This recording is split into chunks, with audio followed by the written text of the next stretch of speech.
on the Nord Stream pipeline shares. What's the story behind this shocking discount?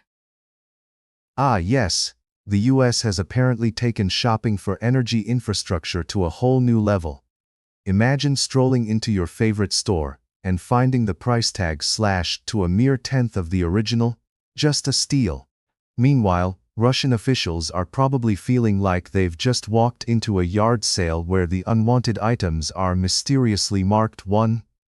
I mean, who wouldn't want to own a piece of a gas pipeline amidst international tensions? It's like deciding to buy a haunted house because it's priced to sell. What do you make of Lavrov's comments about U.S. intentions with these gas pipelines? Oh, Lavrov's comments are classic, aren't they? It's like watching a seasoned chef throw shade at a fast food joint. Here he is, warning us that the US is trying to pull a fast one, while simultaneously accusing them of wanting to control the gas flow like it's the last slice of pizza at a party. Honestly, who wouldn't want to monopolize the pizza? Gas. When everything's getting spicy. It's always easier to point fingers than to acknowledge the fact that anyone can buy a slice of the pie if they bring cash, but apparently, the US is just showing up with a bag of loose change. How do you think this discount approach is going to play out on the global stage? Oh, just another day at the geopolitical flea market. This discount strategy could either blow up in their faces like a cheap firework, or they could end up making a historical oil and gas financial deal. It's like trying to flip a house in a neighborhood that's seen better days. Sure, it could appreciate in value, or it might just burn down during renovations. The rest of the world is probably grabbing popcorn for the front row seat to this economic comedy as the US tries to convince everyone that it's all about energy independence, while simultaneously haggling over pipeline shares, like they're at a yard sale. I can see Lavrov now, just shaking his head wondering how to get the last laugh. What implications does this have for U.S.-Russia relations moving forward? Well, if this saga were a soap opera, we'd be in a dramatic plot twist, where the US is the scheming antagonist, trying to cut a deal, while Russia plays the bartering hero, brandishing their "we will not be pushed around" banner. It's like a scripted rivalry that's starting to feel a bit stale, like trying to reheat leftovers that just won't taste the same. If anything, this little discount drama is probably fueling more tension than a family barbecue, where Uncle Bob keeps bringing up politics. You throw in some historical grievances, and voila! You've got a recipe for a frosty relationship, much like opening the freezer to find last year's ice cream that somehow turned into a science experiment. Are there any historical precedents for this kind of situation? Oh, definitely. This situation is reminiscent of handing a toddler a toy and then trying to negotiate terms of playtime. The history of gas negotiations reads like a thriller novel. Lots of twists, turns, and occasional explosions. You've got the US playing the role of the discount shopper, while Russia clings to its energy assets, like a lion protecting its cubs. Remember the Cold War? It's like they took a timeout only to return to the playground now, except this time they have energy barrels instead of swings. So, yes, if you want to see some historical shenanigans, look no further than the saga of energy politics. It's been a circus of sorts that just keeps on giving. What should we look out for next in this unfolding story? Well, folks, grab your popcorn, because this show is just getting started. Expect new headlines to pop up faster than influencers at a music festival. You're going to see posturing, statements, and a lot more dramatic tension, like a reality TV series that refuses to end. Each country is poised to drop their next big move like it's a new dance challenge. Just keep an eye out for strategic partnerships, maybe some unforeseen alliances brewing over coffee, or even the occasional economic oops, the kind that makes you want to hide under your desk. It's like waiting for the next season of your favorite show. You just know the drama will escalate, and you'll be left wondering who's going to take the next shot on the global chessboard.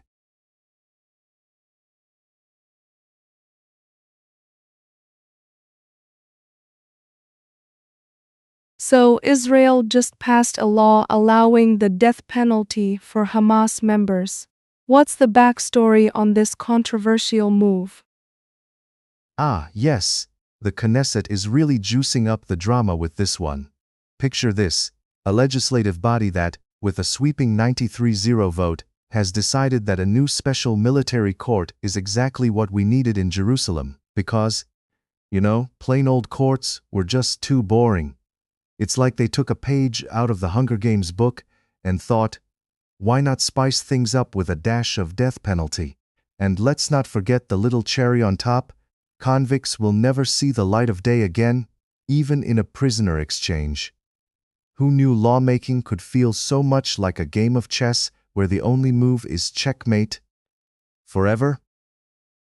What impact do you think this law will have on the relationship between Israel and Palestine? Well, if you thought the relationship was rocky before, picture a couple arguing over which one forgot to take out the trash, and suddenly, one of them brings a bulldozer into the living room. It's like adding gasoline to a fire while simultaneously yelling, "It's not that big of a deal." This is bound to turn up the heat in a kitchen that was already too hot to handle.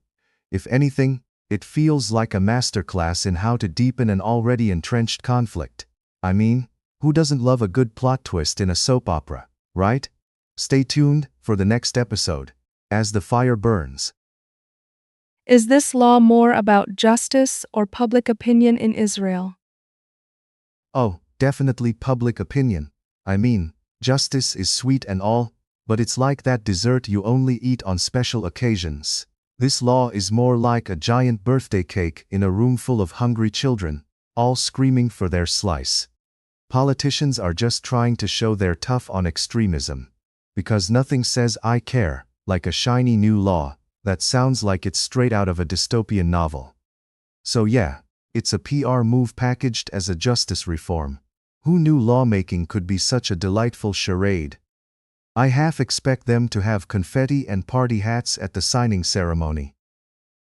What do you think the international response will be to this law? Oh, just the usual international eye rolls. Picture the United Nations as that one friend who always cringes at your goofball antics but still shows up to watch the chaos unfold. Countries will take to their Twitter accounts, throw in some hashtags like #HumanRights or "What were they thinking?" and then go back to their morning coffee. Meanwhile, the law will probably earn Israel its very own get-out-of-jail-free card for the next round of diplomatic discussions. I mean, why have a quiet Sunday brunch when you can stir up a global conversation over a steaming cup of controversy? How might this law affect the daily lives of Palestinian people? Well, if you think about it, it's like that neighbor who decides to install a 10-foot fence to keep their pet rabbit from wandering into your yard. Sure, it might keep the rabbit in check, but it makes the entire neighborhood feel a bit on edge. For Palestinians, this law could translate to an increased sense of tension and uncertainty. It's like living in a world where the weather report always says imminent thunderstorms with a chance of military intervention. Everyday life could feel like a bad suspense film. You don't know when the next dramatic twist will hit. Spoiler alert, it probably won't be a happy ending. What about ethical implications? Isn't there a discussion about the morality of the death penalty? Oh, absolutely. It's the age-old debate that keeps philosophers awake at night, while regular folks just wonder who's going to do the dishes. The morality of the death penalty is like bringing a banana to a knife fight, confusing and slightly alarming. Some will argue that this is justice served on a silver platter, while others will claim it's a descent into barbarism. And of course, there's that small detail about whether we can really play God, which is a fun topic for a dinner party, but not so much for a courtroom. So, It's bound to ignite more debates than a room full of teenagers discussing their favorite TikTok dances.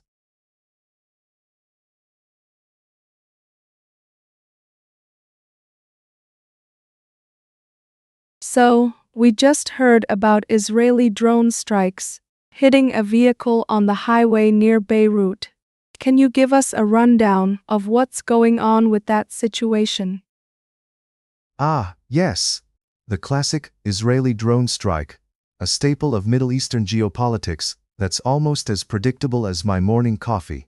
Apparently, a vehicle was enjoying a leisurely drive on the highway, blissfully unaware that it had become the latest contestant on the What's That in the Sky game show, sponsored by the Israeli Air Force.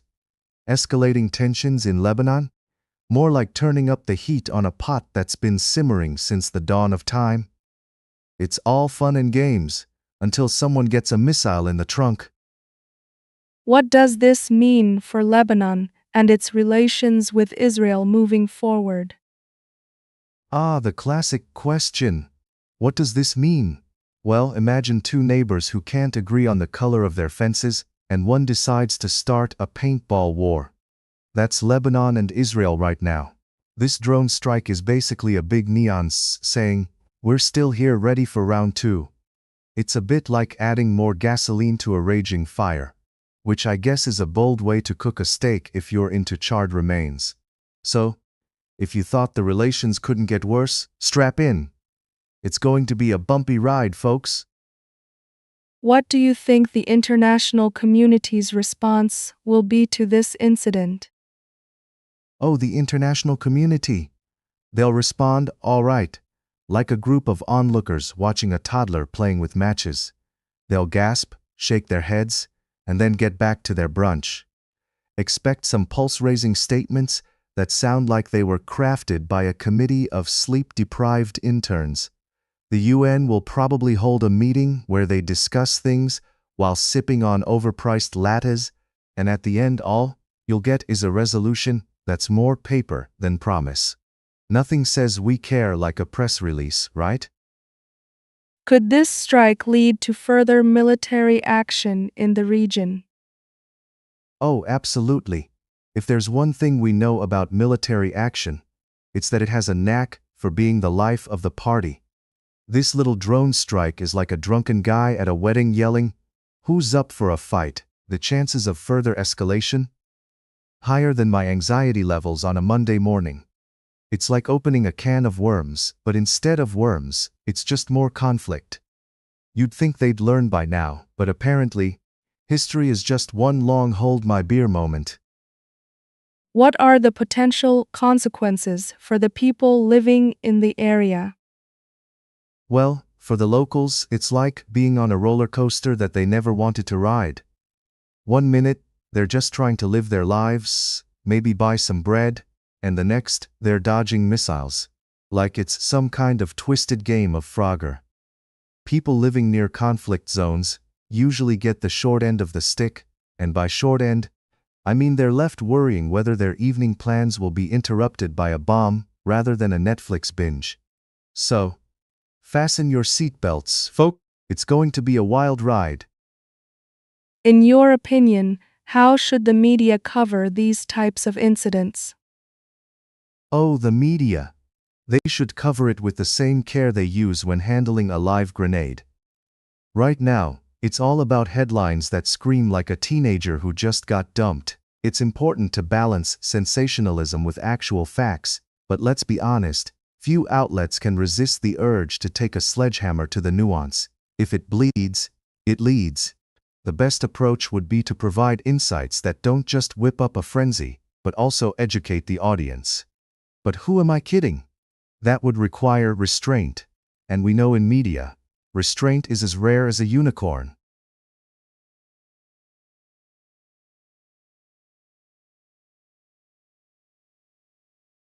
So, it seems we have Russian FM Lavrov accusing the West of neo-colonialism over the oil ban.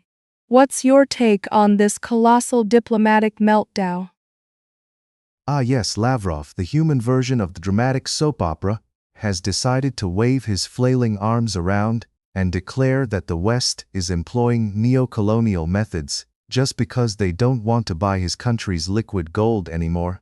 I mean, who knew that saying no thanks to bad takeout could be a colonial offense? It's like the kid who brings the weird fruitcake to a party and then whines when no one wants a slice. Buddy, it's not us. It's you and your questionable baking choices. How does accusing the West of neocolonialism actually fit into the bigger picture of international relations? Oh, it fits like a square peg in a round hole, which is exactly what you'd expect from Lavrov's rhetoric.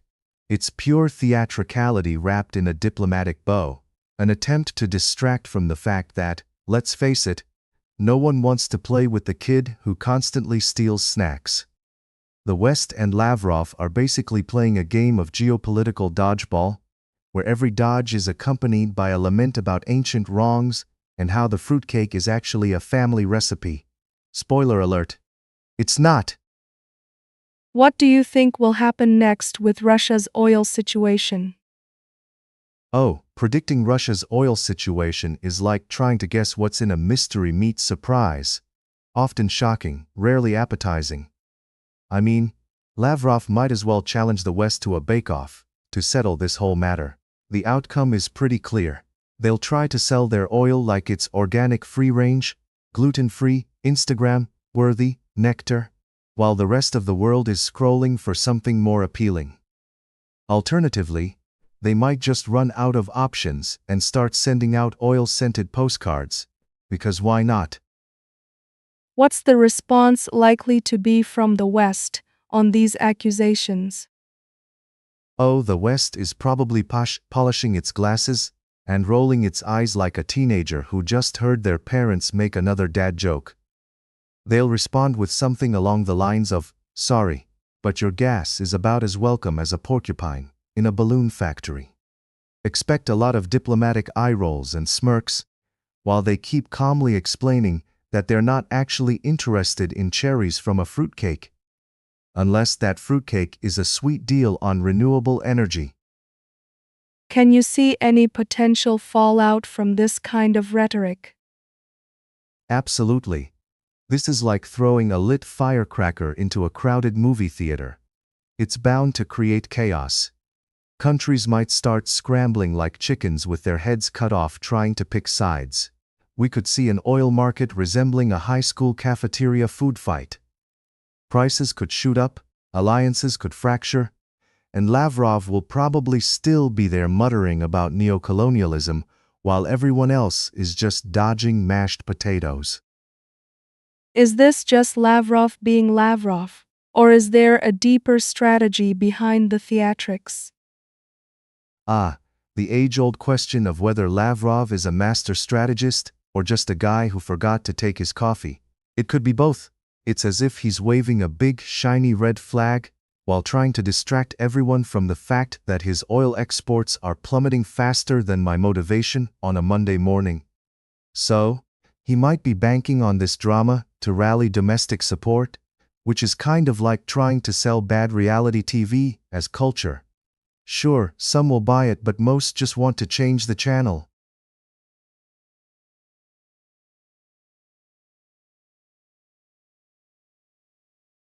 So, Lavrov claims that Trump's administration is just continuing Biden's hardline policies on Russia. What are your thoughts on that? Ah, the old switcheroo in diplomacy. It's like realizing your ex is dating someone who wears the same cologne as you. Lavrov is basically saying, hey, the only difference is we're now sending DMs instead of texts. We've got the same hardline approach, but now it's got a little more Russian flair to it, like mixing vodka with grape soda. And let's not forget that when it comes to international relations, it's all about who can shout louder. Apparently, shouting works better when you have nuclear capabilities. Lavrov also mentioned that the world is reverting to times where force is prioritized over international law. What does that imply? Oh, just a cozy little throwback to the days when global politics was like a high school cafeteria brawl, Everyone just throws mashed potatoes and sees what sticks. It's lovely to think we're apparently back in a time where the strongest kid on the block gets to dictate the rules of the game. I guess international law has gotten about as much respect as a forgotten umbrella on a rainy day. Who needs diplomacy when you can just flex your muscles and hope no one notices you skipped leg day? He also commented on the absence of joint projects between Russia and the USA. What's your take on that? Well, I suppose when it comes to joint projects, it's rather like trying to build a sandcastle with someone who insists on using a jackhammer. Neither side is really prepared to play in the sandbox together. It's like two kids arguing over who gets to be the boss in a playground. Except instead of swings and slides, we're talking about geopolitics and oil pipelines. The only thing these two countries can seem to agree on is that they'd rather work on separate Lego sets that are definitely not compatible. And what about the allegations regarding Ukraine attacking Russian residential areas? How does that fit into the narrative? Ah, the classic blame game. It's like a never-ending episode of a soap opera, where every character is just pointing fingers at each other, with dramatic music in the background. Ukraine gets to play the role of the provocateur, while Russia plays the innocent victim. But let's be real here. This is like saying, your annoying neighbor is the real antagonist, because they accidentally watered your lawn while you were on vacation. Everyone's keeping receipts, and it feels like a game of chess where the pieces are all just ready to flip the board at any moment. Lavrov mentioned economic punishment by the US as distinct from Biden's legacy. What does that signal? Oh, what a delicious twist.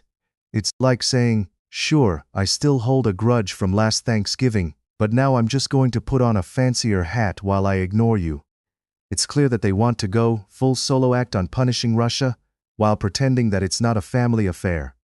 The US seems to believe that economic sanctions are like that magic wand you wave to make your problems disappear, when in reality, it's starting to feel more like a game of whack-a-mole at the county fair. You hit one, and three more pop up. Who knew economic warfare could be so entertaining? Finally, Lavrov's comments on the US trying to control gas transit through Ukraine sounds intriguing. What does that imply? Oh, just a delightful game of who can wield the biggest wrench in the pipeline. It's like someone trying to sneakily take over the grill at a barbecue because they think their burgers are tastier. Newsflash, they probably aren't. The US wants to play Monopoly with Europe's energy resources, and they're preparing to shout, "Get out of jail free," at every turn. It's a classic case of, I'll scratch your back if you scratch mine. Except the only thing getting scratched here is diplomacy, and it's definitely not in a good way.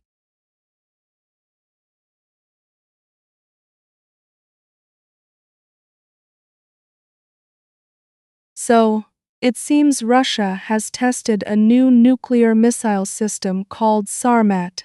What are your thoughts on this shocking footage released by their defense ministry? Well, isn't it just delightful to see a country still playing with nuclear toys like it's 1985? I mean, while we're all trying to figure out how to make sourdough bread and binge-watch another Netflix series, Russia is over here flexing their newest boomstick like it's the latest iPhone model. Look at our shiny new missile, everybody. It can reach your fridge in under 15 minutes. You know? Because who doesn't want a front row seat to the apocalypse? Makes you question what their next big reveal might be. A nuclear-powered toaster. Because, let's face it, breakfast is the most important meal of the day, especially if you're planning to end the world. Is there any significance behind the name Sarmat? Oh, absolutely. Sarmat sounds like the name of either a fancy vodka or a villain from a cheesy 80s action movie. I can just picture it. Sarmat. The missile that will bring the world to its knees.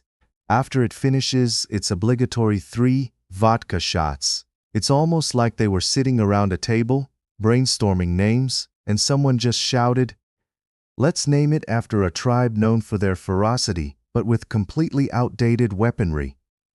You've got to love the irony. They're naming it after a group that roamed with horses and lances, while they're preparing to launch the equivalent of a nuclear horse-drawn carriage. Talk about taking a giant leap backwards. How do you think the international community will respond to this test? Oh, I can already see the diplomatic meetings. Ladies and gentlemen, it's time for the annual Look What Russia Did summit. Picture it. Everyone awkwardly shifting in their seats while trying to figure out how to respond. They might as well hand out participation trophies for just showing up. Some countries might send sternly worded letters, while others might simply roll their eyes and go back to arguing about whose turn it is to host the next global warming debate. It's like being in high school. Everyone knows who the troublemaker is, but nobody wants to admit that their lunch money is at stake. Meanwhile, Russia's probably just sitting back, munching popcorn thinking, "Look at them squirm. This is better than reality TV." What implications does this missile test have for global security? Ah yes, the global security question, because nothing screams safety like new toys in a kid's playroom. It's almost like watching a toddler wield a lightsaber, and you're just hoping they don't accidentally turn it on and chop off their own arm. The implications are that nations are likely scrambling to rethink their entire strategy, like they just realized their whole lives have been built on the foundation of a Jenga tower that one misstep could send crashing down. You'd think they'd all agree to play nice, but no, it's like watching a bunch of cats fight over a laser pointer. Everyone's a little paranoid, and you can bet there's someone hiding under a table, clutching their teddy bear tight as they wonder if it's time to invest in fallout shelters. With all this tension, do you think there's a risk of an arms race? Oh, absolutely. An arms race is like a bad reality show, where nobody wants to be eliminated, but everyone keeps trying to one-up each other. It's like the world's worst game of poker, where nobody knows when to fold, and everyone just keeps raising the stakes until the chips are nuclear. You can almost hear the countries chanting, "My missile is bigger than yours." And before you know it, we'll have countries calling dibs on the next big weapon, with all the flair of a toddler claiming the last cookie. It's enough to make anyone want to invest in a nice, quiet island, one far away from who's got the biggest bang competitions. Any closing thoughts on the future of missile technology? Oh, sure. Missile technology is like that obnoxious guest that just won't leave a party. You thought you could safely ignore it after a few hours, but here it is, still talking about its latest upgrade while everyone hopes they'll just take a hint and move along? Spoiler alert, it won't. So, as we continue to see innovations that make new missiles faster, smarter, and more efficient, you have to wonder if one day we'll just end up with missiles that can argue with each other about whose rocket fuel is better. Maybe they'll even set up an Instagram account to showcase their flights of fancy. It's a wild world out there, exciting, terrifying, and somehow very, very ridiculous.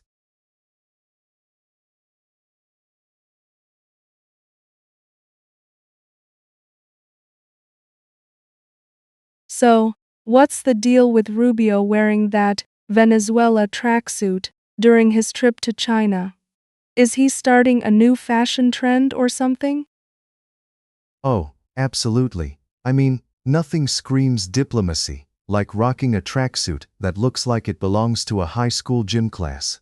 If he starts showing up at United Nations meetings in sweatpants, I might just start attending my meetings in pajamas.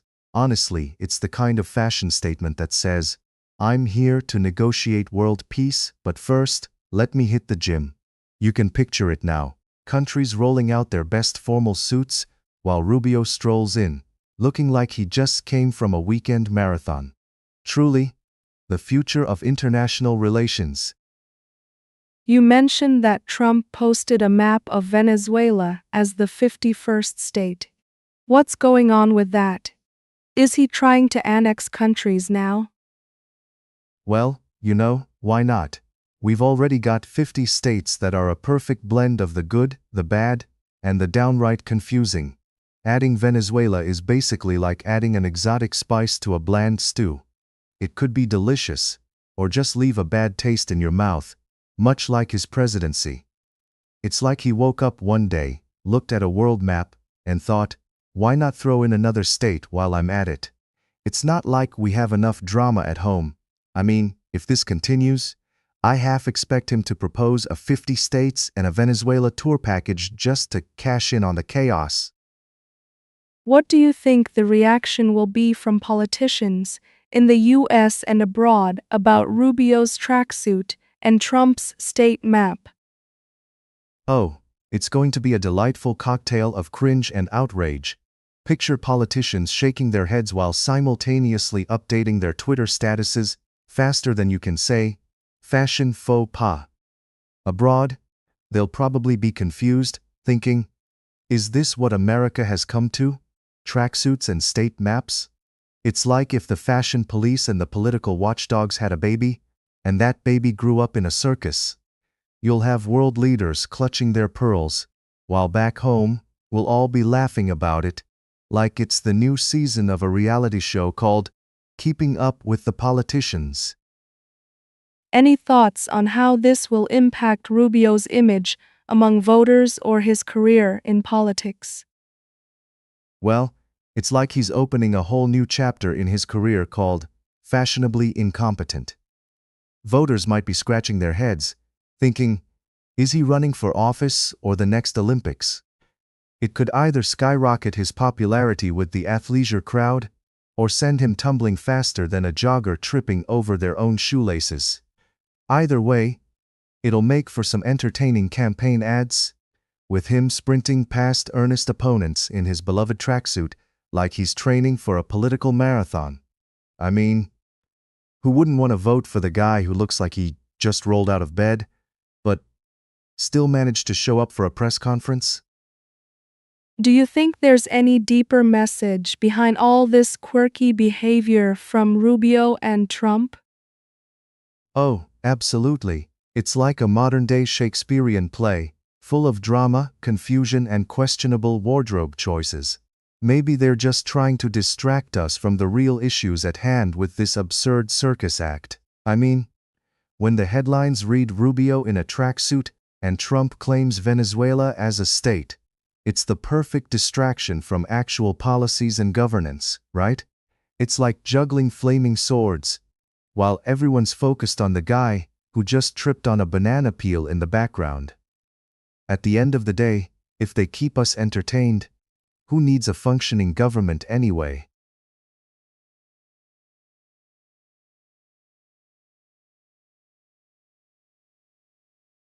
So, Trump just suggested that Venezuela should become America's 51st state. How do you even begin to unpack that? Well, it's like suggesting we add a new flavor to ice cream. Sure, it sounds exciting until you realize it's a mix of tuna fish and mint. I mean, Trump has often taken ideas straight from the realm of fantasy, but this one feels like he mistook a geography class for an episode of Survivor. Political edition. Next thing you know, he'll be proposing a state where everyone speaks in memes and the national animal is a cat gif. What do you think his reasoning is behind this seemingly outrageous proposal? Ah, the classic Trump logic. It's like watching a toddler play chess. It's strategic in the most chaotic way. I can just imagine him thinking, if I can turn Venezuela into a state, then I can finally win the 2024 election by being the guy who gave America a little more tropical flair. I mean, who wouldn't want their state filled with palm trees and questionable political decisions? It's like he's trying to turn America into a never-ending spring break party, minus the sunscreen and with way more drama. What would it mean for relations with South America if this were to actually happen? Oh, it would be like sending an invitation to a family reunion, but forgetting to mention the brawl that happened last year.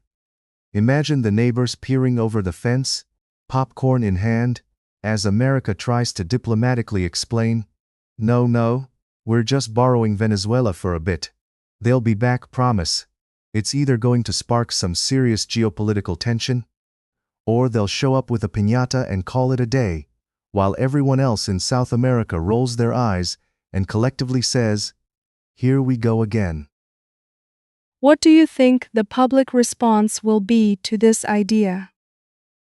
Oh, it's a mixed bag of reactions. It's like ordering a surprise package and finding it filled with expired coupons and a rubber chicken.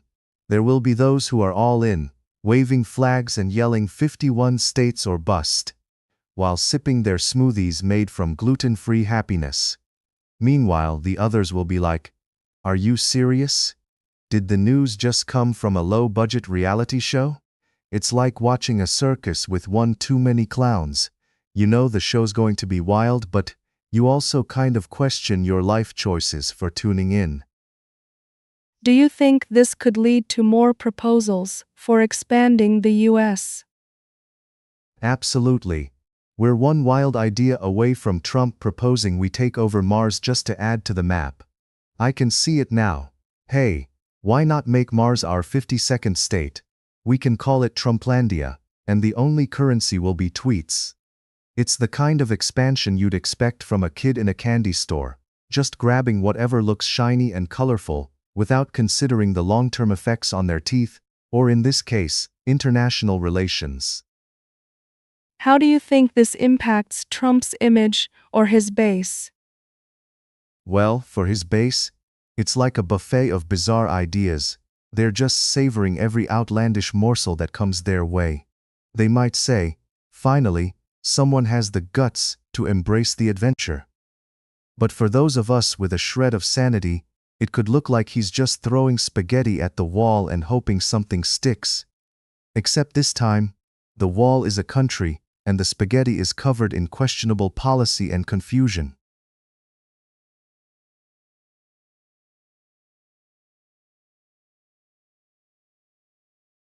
So, Libya's top military commander decided to take a little trip to Moscow to meet with Russian defense officials. What's going on there? Well, it's either a military meeting or an elaborate ruse to get out of Libya's cooking disasters. I mean, who wouldn't want to swap the Mediterranean sun for some good old-fashioned Russian winter? Let's be honest, maybe he just wanted some authentic borscht while discussing the finer points of missile guidance systems. Because, nothing says strategic military alliance like sharing soup in Siberia. What do you think the implications of this meeting are for Libya? Oh, just the regular cocktail of chaos and intrigue. It's like watching a soap opera where every character is armed and the plot twists are more unexpected than a cat in a dog park. Libya might just be gearing up for a military makeover. Think of it as a less glamorous version of Queer Eye, focused on tanks and strategy rather than fashion and self-love. We're all just waiting for the other shoe to drop, or should I say, the other tank? How might the international community react to this unexpected rendezvous?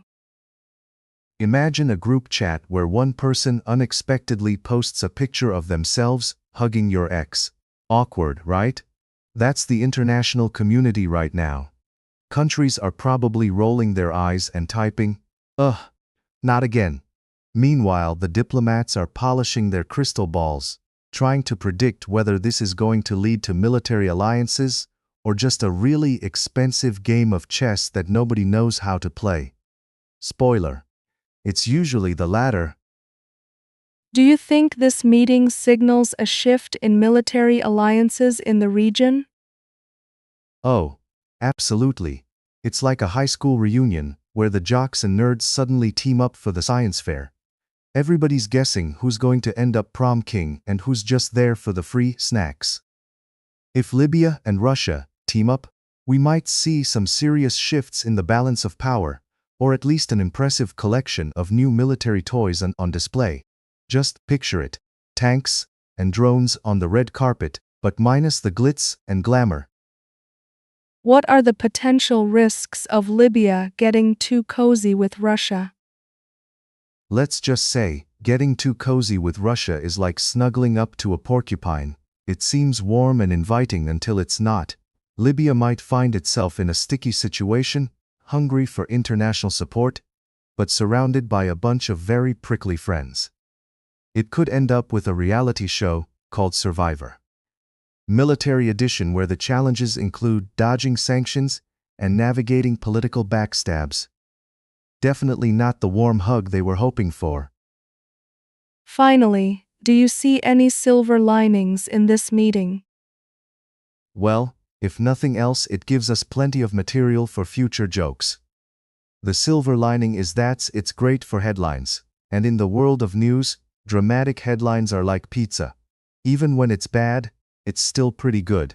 At least now, we can look forward to some epic memes of Libyan generals in fur hats, or awkward diplomatic handshakes. And who knows? Maybe they'll end up creating the first ever Libyan-Russian fusion dish. Just imagine a tank-shaped pelmeni.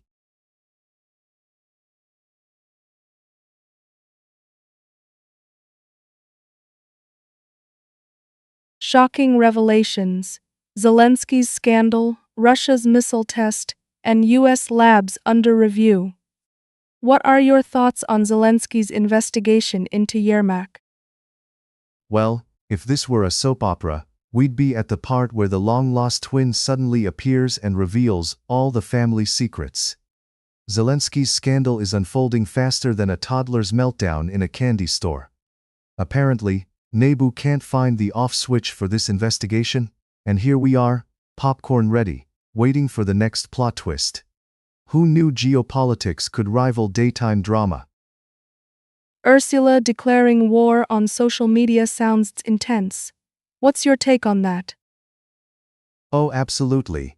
Because nothing says, "I care about your feelings," like declaring war on the very platform people use to post pictures of their breakfast. It's like trying to put out a fire with gasoline. Ursula's probably thinking she's fighting these nefarious trolls under bridges rather than realizing the trolls are actually people complaining about gluten-free bread. Who knew a like could be so dangerous? What do you think about Pete Hexas' plans for Iran? Ah, yes, brilliant, because clearly, making plans about Iran is like trying to catch a greased pig at a county fair. It's slippery, unpredictable, and someone's probably going to get hurt. I'd love to know which genius thought to announce plans. It's almost like they have a quota to fill on international drama by the end of the month. Honestly, let's just throw in a sideshow to keep the viewers entertained. So, Russia's successful missile test. What's the significance here? Ooh, nothing says we mean business quite like a new missile test. It's like a kid showcasing their new toy in the playground, hoping everyone else will be impressed, and maybe just a little scared. Putin probably rolled it out like a proud parent at a science fair, complete with a little cheerleading squad in the background. Let's just hope we all get to enjoy our lives before the ultimate game of tag begins. And now we have Tulsi Gabbard, reviewing U.S.-funded overseas biological labs. Any thoughts on that? Well, that sounds like a thrilling episode of CSI, International Edition. Just imagine the suspense. Like, will they find secret experiments or just a lot of paperwork about who forgot to turn off the coffee machine? It's about time someone audited those labs. Maybe they'll discover that half of them are just glorified petri dish party planning committees. Fingers crossed for some wild discrepancies.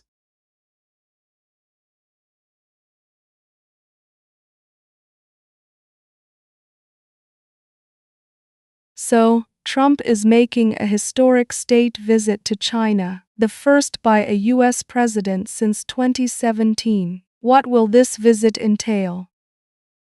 Oh, just the usual diplomatic dance, where world leaders exchange pleasantries like they're at a high-stakes game of charades, trying not to accidentally say, trade war. I'm sure Trump will find a way to make everything about him, perhaps suggesting that the Great Wall was his idea all along. Who knows, there might even be a segment where he attempts to teach Mandarin, using only hand gestures and an overabundance of confidence. What do you think Trump hopes to achieve with this visit? Well, aside from the chance to get a new haircut with a hint of Chinese silk, I bet he's hoping to rewrite history with a stroke of his pen and a tweet or two. Maybe he thinks he can charm Xi Jinping with tales of his golf prowess and how he totally invented the art of negotiation. Spoiler alert, he didn't. But hey, if he can just avoid accidentally offending an entire nation with a tweet, I'd call that a win. How do you think the media will react to this visit? Oh, the media will probably go wild, like a pack of hyenas at a buffet. They'll dissect every handshake, every awkward moment, and every time Trump mispronounces Kung Pao chicken. You can bet they'll have a countdown clock for gaffes and a bingo card for cringe-worthy moments. And let's not forget the endless panels discussing what historic means when it comes to Trump's presidency. Apparently, it's just a synonym for unpredictable. What kind of reception do you expect Trump will get from the Chinese officials? Well, you can expect a reception that's as welcoming as your in-laws during Thanksgiving. I assume they'll be polite, nodding along as if he's telling the world's best dad jokes, while secretly wondering how soon they can get back to serious business that doesn't involve Trump's hair. They might even put on a nice show of camaraderie, all while plotting to dodge any awkward questions about tariffs. What can we learn from this visit, if anything? The lessons are endless. Perhaps we'll learn that diplomacy is basically just a fancy way of saying, let's pretend to like each other while we silently plan our next move. We might also discover that international relations can be as complicated as trying to explain TikTok to your grandparents. Or maybe we'll learn that sometimes it's best to leave the negotiating to the professionals, instead of someone who might think trade deal is just an elaborate name for a new TV show. Any predictions on how this visit might affect US-China relations moving forward? If I had $1 for every time a presidential visit changed international relations, I'd probably have enough to fund my own think tank. Honestly, it could go either way. Maybe it will mend fences, or maybe it will just build new walls. Both literally and metaphorically. If nothing else, we might just end up with a couple of awkwardly worded joint statements that could make a high school essay look like Shakespeare.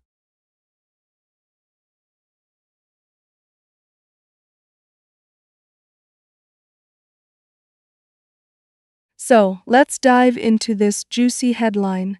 Unveiling the Third Gulf War. Shocking revelations about the 2026 Iran conflict and its impact. What exactly is going on here? Well, host, it seems like the Gulf is turning into a reality TV series that just won't quit. Picture a bunch of neighboring countries throwing tantrums like toddlers in a candy store, all while the rest of us can only watch and hope for better snacks. This isn't just a conflict. It's like they're auditioning for the lead role in Who Wants to Be a War Criminal. Breaking news, folks, diplomacy is out, and merciless memes are in. What do you think the implications of this conflict could be on a global scale? Oh, it's like watching a game of Jenga but with real international relations. You pull one piece, and suddenly, the whole tower is wobbling, and we're all waiting for it to come crashing down. If this escalates, expect oil prices to spike faster than a teenager on a trampoline. You'll be paying more for gas than what it costs to fill up a small yacht at this rate. How do you think the public is reacting to all these developments? Oh, the public? They're reacting like they just accidentally stumbled into a horror movie marathon. You know, eyes glued to the screen, popcorn in hand, but deep down, wishing they had opted for a rom-com instead. Social media is ablaze with hot takes and memes that could rival Shakespearean tragedy. To war or not to war?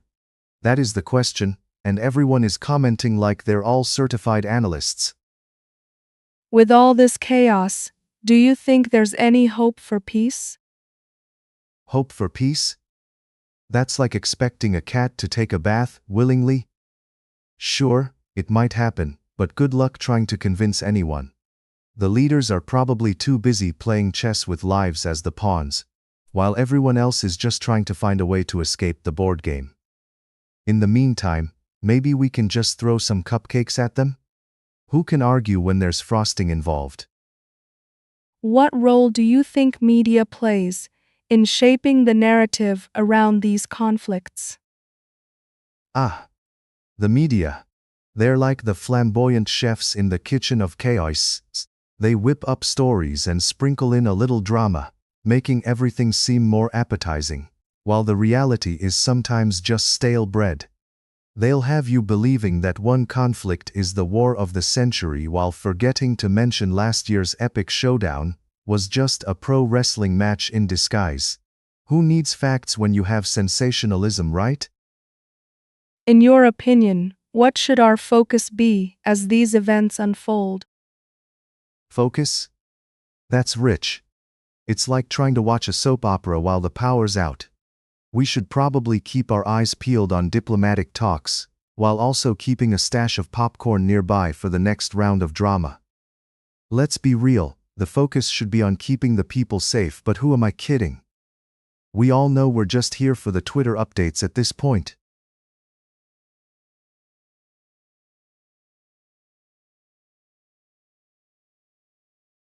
So, I hear 6 Chinese oil tankers have decided to play a game of naval chicken in the Hormuz Strait, while Trump is shaking hands in China. What's the deal with that?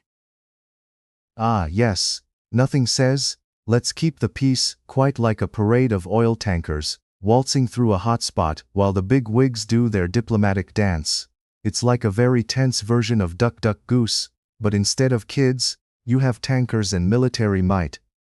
I mean, who needs to negotiate when you can just send your fleet through the strait like it's a Sunday drive? It's almost like they're saying, thanks, but we'll take the scenic route. Thanks for the naval escort, but we're just fine. It's like when your parents are supposed to keep you away from the cookie jar, and you just waltz right in anyway. What's the significance of this maneuver right now, especially with Trump in town? Oh, the timing couldn't be more impeccable. It's like a toddler throwing a tantrum just as you invite the neighbors over for tea. It's all about the optics, my friend. While Trump is in China trying to charm the socks off Xi Jinping, these tankers are sending a loud and clear message. Nice diplomatic talk you have there, but we're still in charge of our oil routes. It's a classic case of oil diplomacy, or as I like to call it, let's see who can make the bigger splash without actually sinking. Because nothing screams, let's work together, like cruising past American naval ships, waving a Chinese flag. What does this mean for US-China relations moving forward? Well, if I had a crystal ball, I'd be rich. But considering the current state of affairs, this isn't going to win any friendship bracelets in the White House.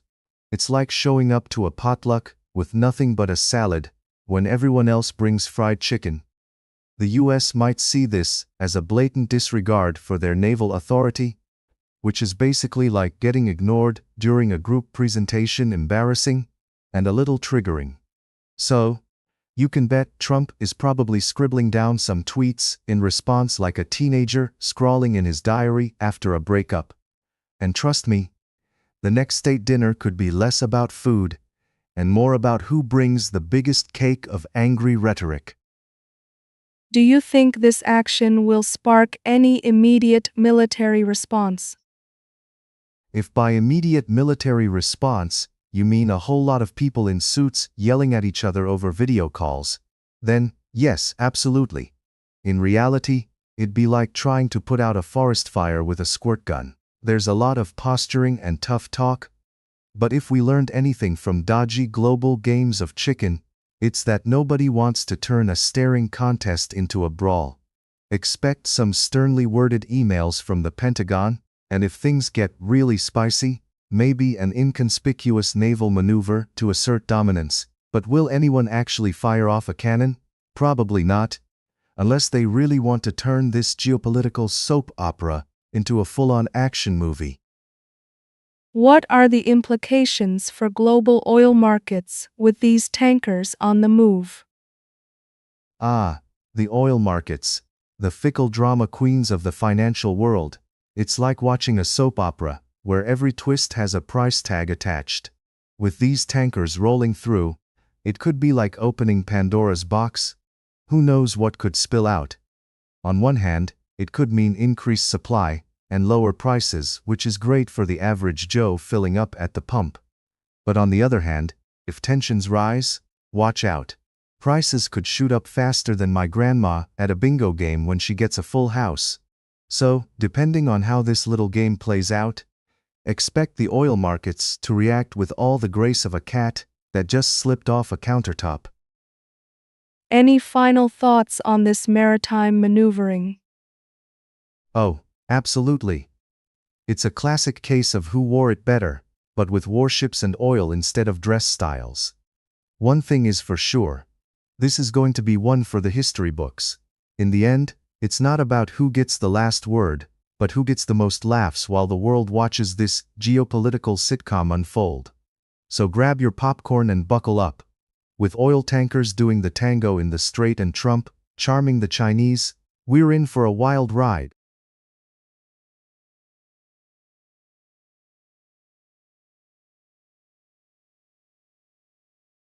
So, it seems like Trump's upcoming talks with Xi Jinping are stirring the pot a bit, especially regarding arms sales to Taiwan. What's the scoop on that? Oh, just the usual diplomatic tango where one misstep could make us all accidentally step on a mine. Or worse, a Twitter feud. Imagine Trump and Xi sitting down for tea, discussing arms sales like two kids, swapping baseball cards, all while the rest of us are frantically Googling how to survive World War III. And let's not forget the allies who are probably sweating bullets, wondering if they've picked the wrong side in this geopolitical game of Monopoly. One wrong go, and we might end up paying rent on a very expensive fallout shelter. What do you think the allies are actually feeling about this situation? Is it panic or just mild discomfort? Oh, definitely a mix of panic and that vague feeling you get when you see your friend date someone you absolutely can't stand. It's like, please don't make us sit through a family dinner with that guy. And by that guy, I mean a possible international incident. They're probably Googling how to politely distance yourself from a friend's bad choices, while holding their breath, waiting to see if Trump goes rogue and decides to sell Taiwan weapons like he's at a yard sale. Do you think Trump even realizes this historical weight of arms sales to Taiwan? Oh, absolutely. He probably thinks historical weight means his golf clubs are too heavy to carry. He might as well be discussing arms sales over a round of ping pong, blissfully unaware that he's walking a tightrope made of spaghetti noodles above a shark tank. Meanwhile, history buffs are clutching their pearls, saying, "Did he just say what I think he said?" But hey, who needs a historical context when you have a 280-character limit? How do you see this impacting US-China relations in the long run?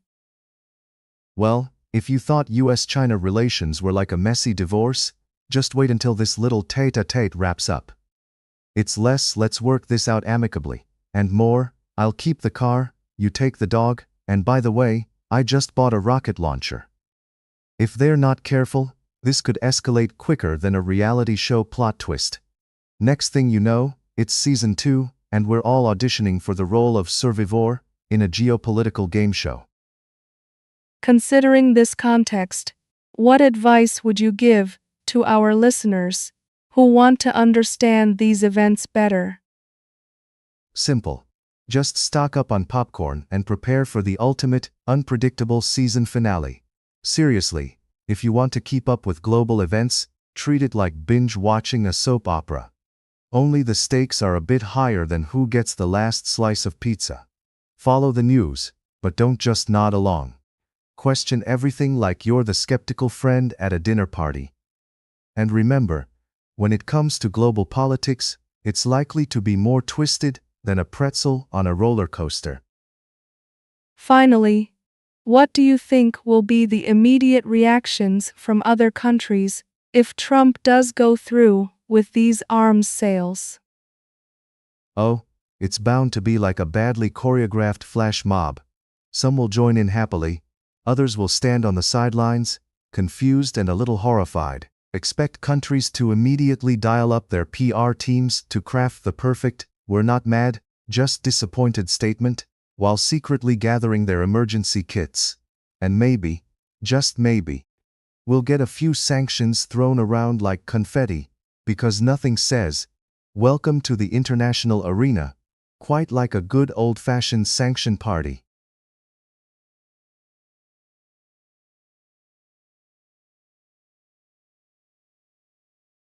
So, let's talk about the astounding evolution of Russian fighter jets.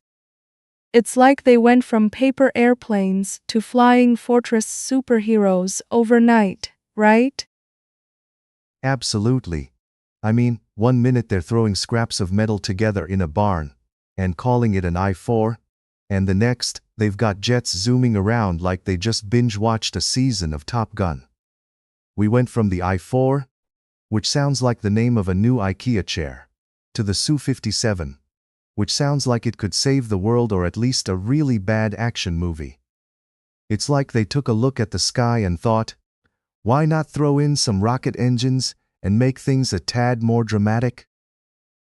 What are some of the standout features of these jets that helped redefine aerial warfare? Oh, just the usual tricks up their sleeves. For instance, take the Su-27, which is basically the Swiss Army knife of fighter jets. It's got this unique design that makes it look like it just emerged from a sci-fi novel. Sharp angles and a badass attitude. It set the bar for all the next-gen fighters, which, by the way, is a great metaphor for trying to keep up with the Kardashians. Meanwhile, the Su-57's stealth tech is so advanced that it could probably sneak past your mother-in-law without her noticing. How have these advancements affected global perceptions of Russian aviation? Let's just say, if previous Russian jets were like the awkward kid in gym class, the newer models are now the star athletes, getting all the attention. Countries are looking up at those jets like they're the latest iPhone. Everyone wants one, but only a select few can afford it. And the rest are just left drooling. It's like when someone pulls out a brand new Tesla in a parking lot. All the other cars start feeling inadequate. Meanwhile, Russia is flexing those fighter jets like they're on a runway at Paris Fashion Week, strutting their stuff and making everyone else feel like they're still driving a 2005 Honda Civic. Can you break down the evolution timeline a bit? What do those milestones tell us? Oh sure. It's like a journey through the geeky pages of aviation history. Starting with the I-4 in 1927, which was literally a metal bird, we then get the I-14 in 1936, now with retractable landing gear, which is somehow more impressive than my entire dating life. Fast forward to the Su-7, where they thought, hey, why not add a rocket engine? Because nothing says I'm serious about aerial combat like burning fuel at supersonic speeds. Each of these jets is like a chapter in a never-ending saga of I can make it faster. It's like they're in a competition to see who can break the sound barrier with the most flair. What role does technology play in the current generation of Russian fighter jets? Oh, technology is basically the secret sauce that turns a plain burger into a 5-star meal. With the Su-35S, you've got thrust vectoring engines and advanced avionics, basically equivalent to giving a jet some serious intelligence and charm. And then there's the Su-57, which incorporates stealth tech that makes it almost invisible to radar. It's like they looked at the game of hide and seek and said, "Challenge accepted."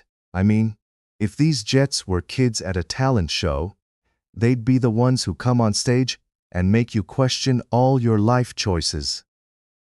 What do you think the future holds for Russian aviation technology? Well, if history is any guide, I expect more surprises than a magician at a children's party. Maybe we'll see a jet that can not only fly but also brew coffee and give you a back massage while you're in the air.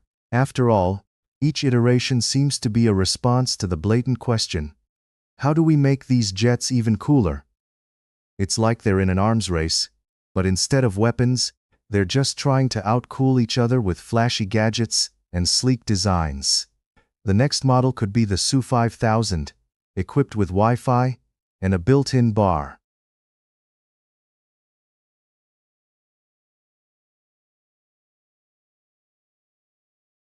So, the U.S. missile defense system is projected to cost over $1.2 trillion. What kind of financial implications are we looking at here? Oh, just a casual amount of money that could fund a small nation's GDP for a decade or two. To put that in perspective, if you stacked $1.2 trillion in $100 bills, you could reach the moon and back. At least if the moon had a Starbucks on it. I mean, who wouldn't want a cappuccino at that altitude? But seriously, with this staggering figure, it's like we're playing Monopoly with real money, and someone just flipped the board because they're tired of losing. It's a reminder that our priorities are sometimes as clear as mud. What do you think the public reaction will be to such an astronomical price tag? Oh, the public reaction is going to be just peachy. I can already hear the groans. 1.2 trillion? Is that before or after we spend another trillion on avocado toast for the millennials? I mean, it's not like we have pressing issues like healthcare or education, right? But hey, what's a little missile defense system in the grand scheme of things? It's just a hefty price tag that could make the average person question whether they should be saving for retirement or just investing in a nice collection of vintage comic books instead. Who needs financial security when you've got peace of mind? Oh wait, never mind. What are the main costs associated with this system? Ah yes, the costs. It's like ordering a fancy dinner and then realizing that the service fee is as high as your first car. So, breaking it down, about 70% of that total cost is going to be spent on our shiny, high-tech interceptors that, let's be honest, sound like they should be fending off alien invasions, instead of just rogue missiles. It's like buying a luxury sports car to drive to the grocery store. Sure, it looks great, but your neighbors will judge you while you pick up milk. And then there's the operational costs, which will probably involve a whole lot of software updates, because, even missiles need to be updated like the latest smartphone. Just imagine. Sorry, we can't defend against that missile until our system finishes downloading the latest features. How would this spending compare to other national budget priorities? Oh, you mean like comparing apples to rocket-powered oranges? It's quite the conundrum.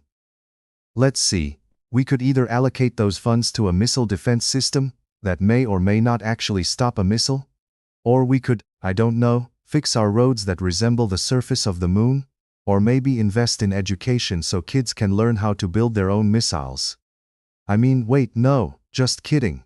But really, priorities. It's like being at a buffet and choosing caviar over the nice, home-cooked mashed potatoes. Fancy and expensive, but in the end, the nutritional value really suffers, doesn't it? What are the implications for future military spending? Well, buckle up for this financial roller coaster.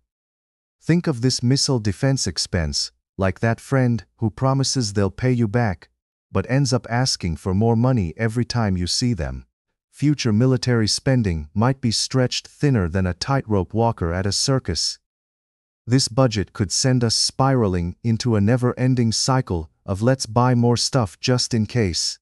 It's the military equivalent of hoarding, a national closet packed with weapons we might need. And who knows, maybe one day they'll find that perfect outfit, but until then, it's just a lot of clutter and no room for the latest trends in defense strategies. What's your prediction on how this will all unfold? Oh, just a wild guess, but I predict it'll be as smooth as a cat on a hot tin roof. We'll probably see some sharp debates flying around Congress like confetti at a parade. One side will be waving the flag of defense while the other side throws down their ever so popular, "But what about healthcare cards?" It'll be a circus show. In the end, we might just find ourselves investing in a ton of tech that looks flashy, but ultimately does as much as a chocolate teapot when the real issues are boiling over. It'll be a classic case of, look over here at this shiny missile defense system, while we ignore the potholes in the streets. Truly, nothing says America quite like a $1.2 trillion price tag with a side of chaos.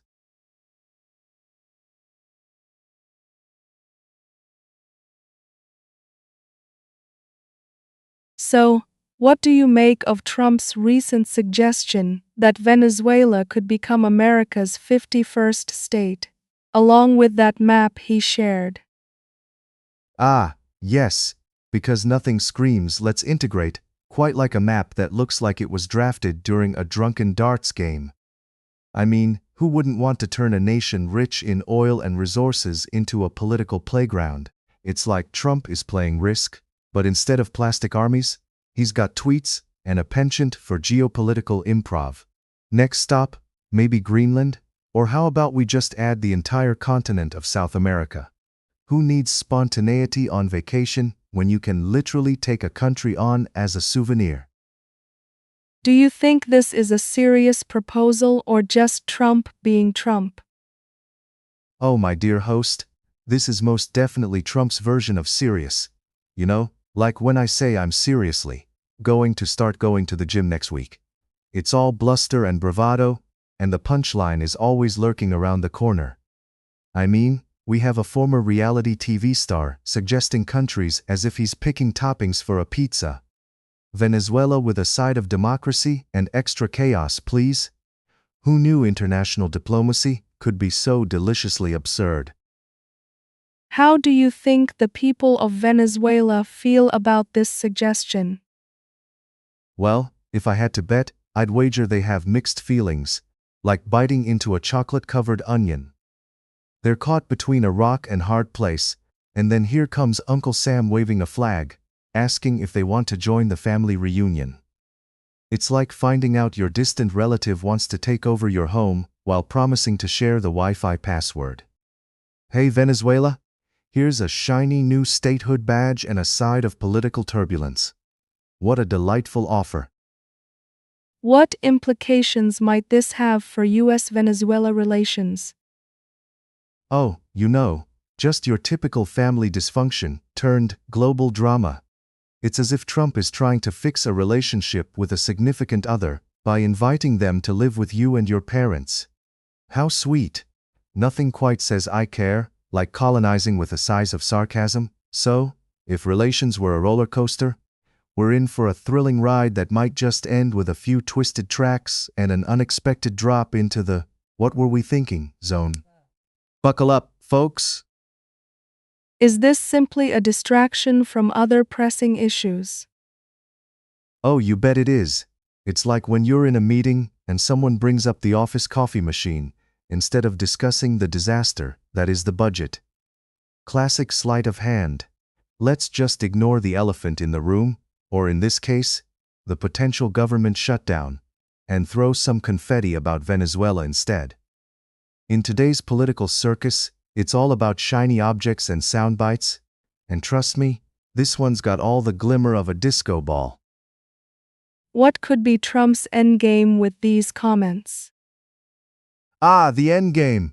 It's like watching a magician pull a rabbit out of a hat, but instead, It's probably just a very confused rabbit wondering how it ended up in the spotlight.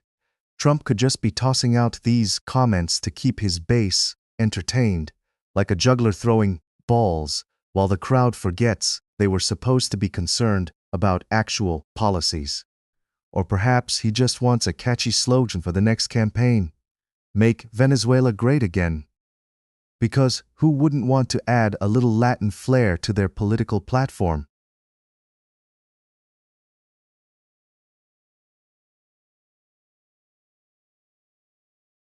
So, Macron just dropped a bombshell, calling Russia and some others the real colonizers of the 21st century.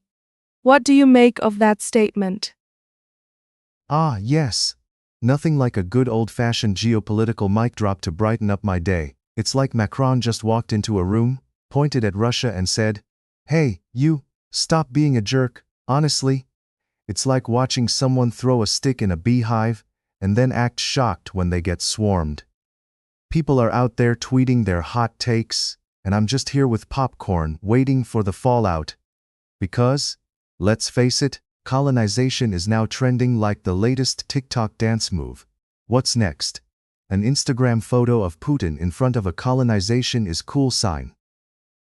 What does it mean to label someone a colonizer in today's world? Well, calling someone a colonizer now is like slapping a label on a trendy bottle of organic kale juice. Everyone's trying to outdo one another with how woke they can be.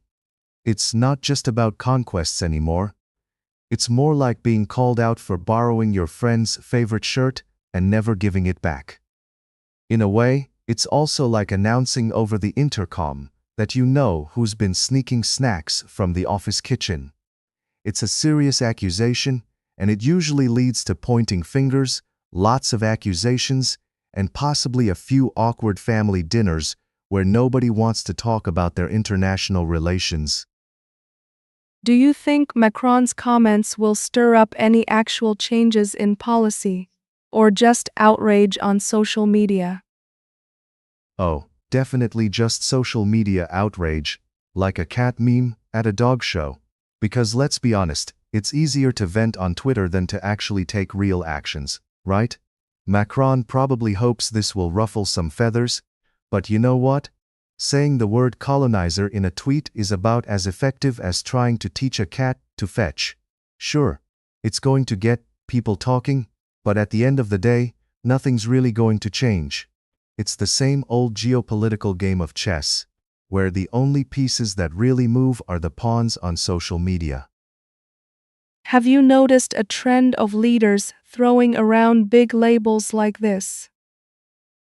Oh, absolutely. It's the political version of dropping a spicy hot sauce on a seemingly bland dish. They think it'll jazz things up and get people talking. You know, it's like playing Monopoly. Everyone's just waiting for someone to flip the board and storm off after a bad trade. Calling others colonizers is practically the new, "you're fired." On the global stage, it's like, I see your shady tactics and raise you a historically loaded term. We love a good label. It's like putting a bumper sticker on a broken down car that says, "just won't start." It gets everyone's attention, but it doesn't exactly fix the engine. What are the potential risks in making such bold statements? Ah, the risks? It's like walking a tightrope made of spaghetti while juggling flaming torches. One wrong move, and you're either going to impress the crowd or go viral for all the wrong reasons. Macron might spark a diplomatic crisis, or worse, Russian trolls might unleash their wrath on him like a horde of angry bees. So, it's a balancing act really. He could end up being the hero of the day, or just the guy who set off an international Twitter war. It's geopolitics. It's like playing poker where everyone's bluffing, but the pot just keeps getting bigger and bigger. In conclusion, is this a wise move for Macron in the long run? Well, that depends on how you define wise. If you're looking for popularity points, then yes, it's as wise as wearing sunglasses indoors. But if we're talking about actual political strategy, it's more like stepping into a minefield wearing roller skates. Sometimes, You have to take bold risks to get noticed, but be prepared for the backlash. So, in the grand game of politics, Macron might be holding a wild card now, but who knows if it'll pay off or just blow up in his face like a cheap firecracker on the 4th of July.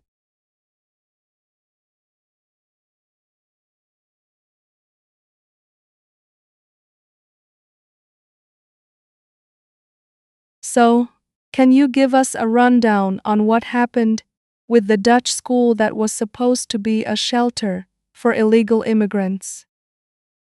Oh, absolutely. You won't believe it.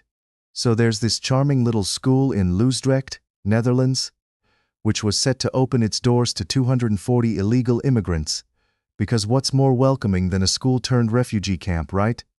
But, surprise, surprise, after a couple of weeks of some passionate protests, because nothing says, "I care" like a good protest, the school mysteriously transformed into a bonfire site.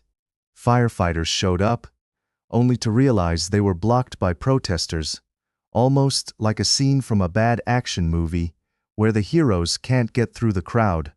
It's the kind of plot twist you only see in a reality show that's gone off the rails. What was the reaction of the community to the firefighters being blocked? Ah, the community reaction?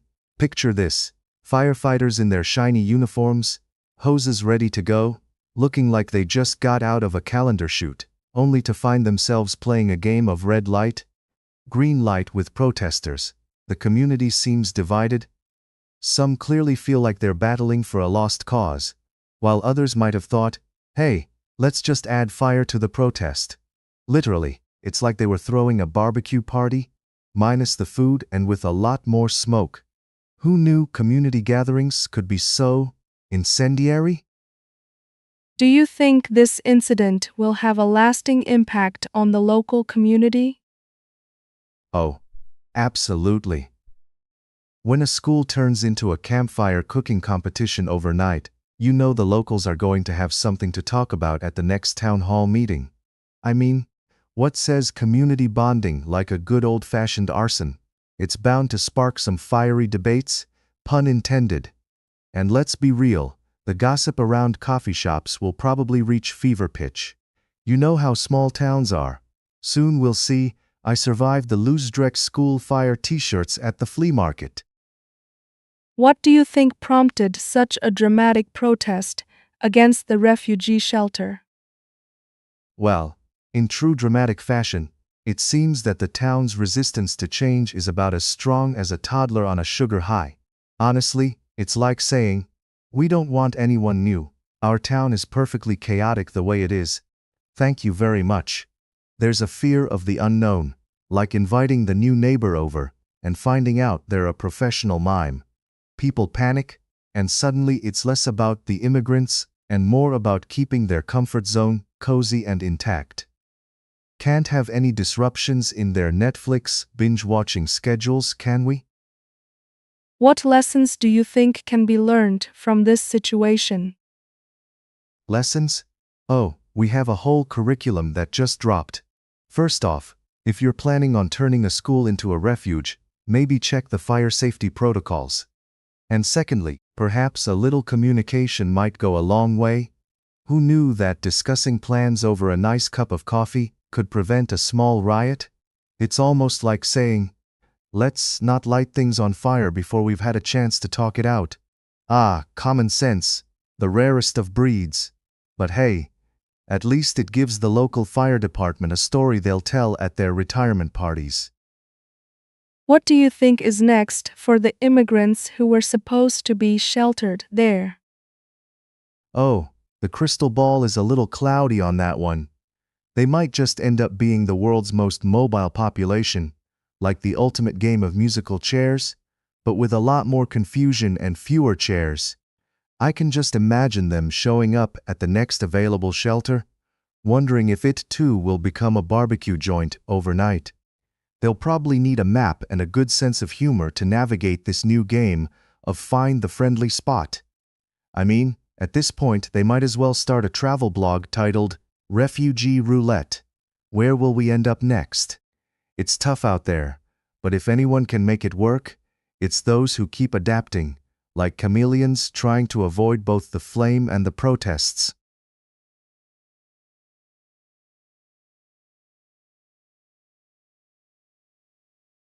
So, the news headline today talks about how the US stands firm while unforeseen political shifts are shaking up global stability. What's your take on that? The US, standing firm like a toddler refusing to share their snack. No, this is mine. Meanwhile, the world is over here trying to negotiate peace, like, can we all just get along? But no. It seems like every time there's an unforeseen political shift, it's like watching a game of Jenga. One wrong move, and boom, there goes the global stability we all thought was so robust.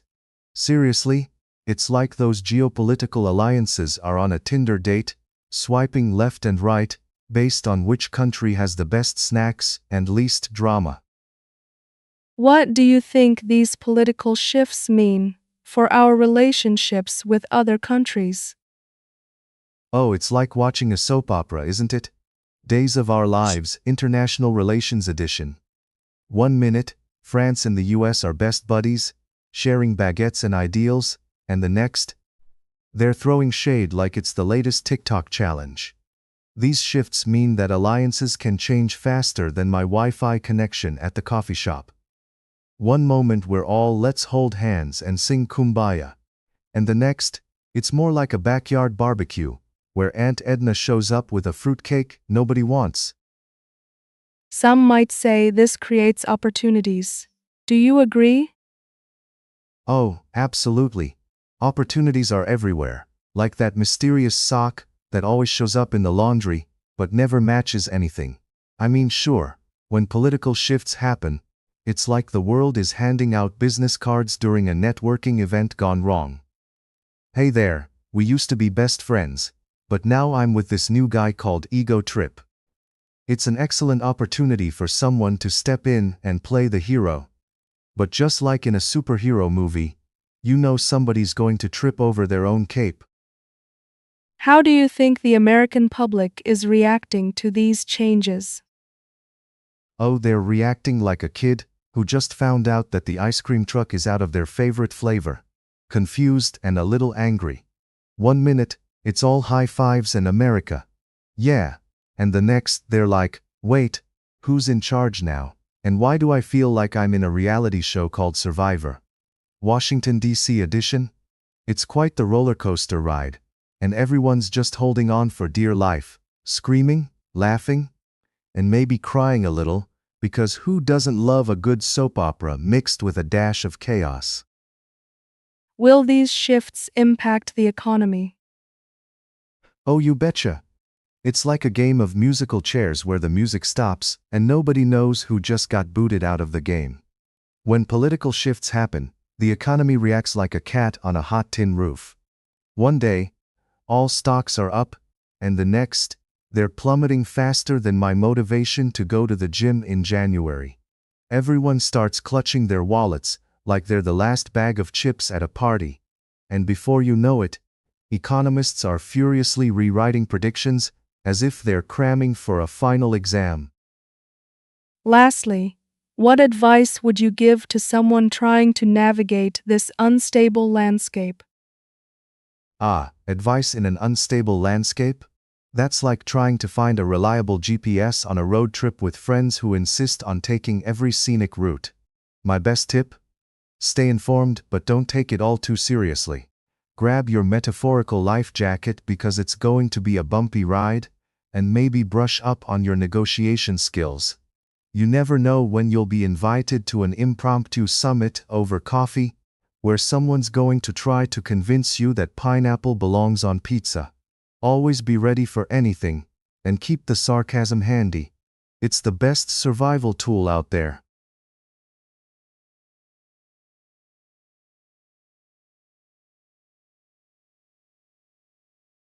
So, let's talk about this staggering increase in the missile defense system costs. Trump's proposal has skyrocketed to $1.2 trillion, a far cry from the Pentagon's original estimate of $185 billion. What's your take on this shocking news? Ah, yes, the Trump missile defense system, or as I like to call it, the world's most expensive game of dodgeball. I mean, at $1.2 trillion, I'd expect each missile to come equipped with Wi-Fi and a gourmet snack bar. The Pentagon must be over there like a kid who accidentally spilled soda on a math test, desperately trying to explain how $185 billion just slipped through the cracks. Perhaps they thought the missiles would just magically show up and do all the work, like those mythical unicorns that would fix the budget by just believing in them. The CBO mentions that this system includes ground-based interceptors and around 7,800 satellites. How is that even feasible? Feasibility? Oh, that's a whimsical word, my friend. It's almost as if they think throwing enough satellites into the sky will solve all of our problems. I can picture it now. Engineers frantically launching satellites like kids tossing a frisbee on the beach, while taxpayers watch their wallets deflate faster than a balloon at a bad party.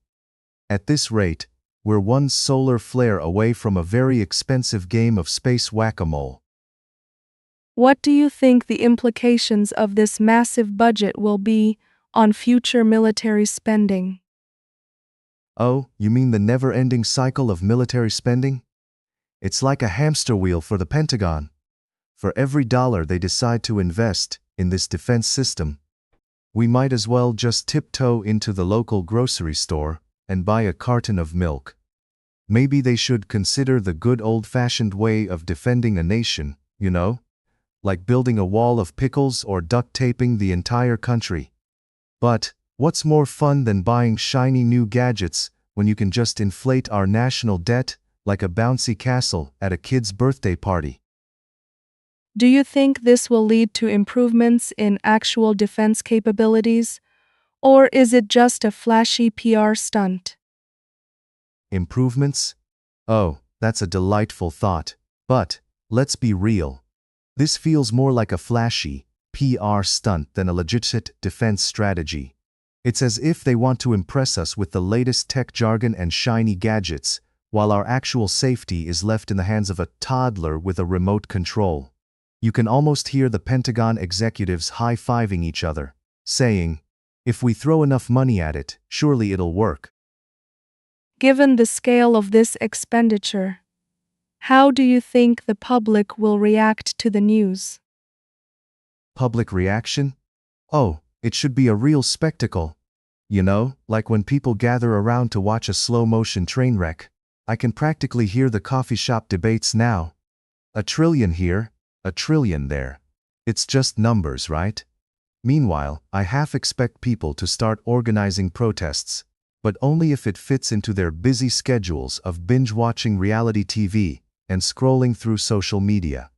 Because nothing says, "Let's fix our nation's priorities," like a good meme, right? Finally, do you think this announcement could have any political ramifications in the upcoming elections? Oh, absolutely. You can bet your last dollar this will be a hot topic on the political buffet line. Candidates will be tripping over themselves trying to outdo one another with promises of responsible spending, which, let's face it, is about as real as Bigfoot. It's like a game of political charades. Guess what? I'm for defense but also against spending. Spoiler alert. The only thing that will actually get spent is the amount of hot air flying around in debates.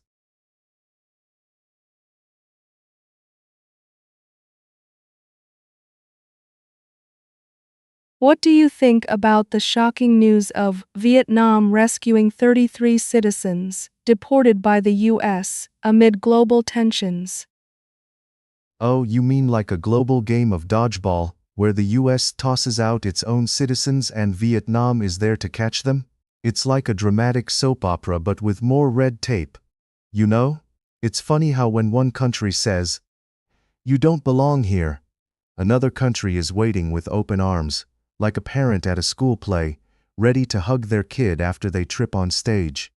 It's just a reminder that international relations can feel like a dysfunctional family reunion, awkward, full of surprises, and you never know who's going to throw the first punch, or, in this case, the first deportation. And let's not forget the support for their reintegration. It's like sending returning kids back to school with a shiny new backpack and a sandwich, hopefully not made of political tension. Speaking of global tensions, what's your take on Russia's claim that the US wants to buy part of the Nord Stream pipeline for cheap? Ah yes, the classic, "I'll give you $2 for that vintage pipe" approach to international diplomacy. It's like trying to buy a designer handbag at a thrift store price. Sure, they can ask for it. But does anyone really believe they'll get it? It makes you wonder if the US is playing Monopoly and thinks they can just land on Boardwalk and scream, "This is mine now." Meanwhile, Russia is looking at them like, "Excuse me, I don't think you understand the rules of the game." It's like witnessing a high-stakes poker match where one player shows up with Monopoly money, confusion and chaos guaranteed. What do you think about the ACV's comments concerning potential conflicts and overcrowding related to new railways near Longtan? Ah yes, the joys of urban planning. It's always a delightful recipe. Take a dash of overambitious infrastructure, a sprinkle of "let's build it bigger than our needs," and voila, you've got a recipe for chaos. It's like trying to fit a hippo into a Volkswagen, and then wondering why everything's getting smashed. I mean, sure, let's build 3 new railways right next to each other. Because what's better than traffic jams? It's the modern equivalent of a meet and greet, where nobody really leaves happy, and everyone's just standing in awkward silence, praying for a miracle, or at least a good story to tell later. What do you make of the Kremlin statement about Trump's visit not being on the agenda? Oh, absolutely, because nothing screams diplomatic relations like a big "not interested" sign. It's like when you invite that one cousin to the family barbecue, but they show up with a weird casserole and you're like, "Thanks, but we have enough food already." The Kremlin must be sitting there, sipping their tea, thinking, "Who needs Trump when we can just keep scrolling through our social media feed?" It's almost as if they're saying, "Sorry, our calendar is full of actual priorities, like avoiding awkward conversations." It's a masterclass in politely saying, "Thanks but no thanks." Lastly, what's your insight on Trump's post about Venezuela potentially becoming the 51st state? Oh sure, because when I think of adding a new state to the Union, I definitely think of a country that's been through more political drama than a reality TV show. It's like Trump's throwing ideas around like confetti at a New Year's party. Some land well, and some just make a mess everywhere. You just have to wonder if he thinks states come with a side of guacamole and a margarita. So now, Venezuela is supposed to bring its political baggage to the party? Sure, let's just roll out the welcome mat and pretend it's all sunshine and rainbows. It's a little like trying to sell a used car with a sign that says, "Just needs a little TLC." We all know there's a lot more fixing to do before it gets on the road.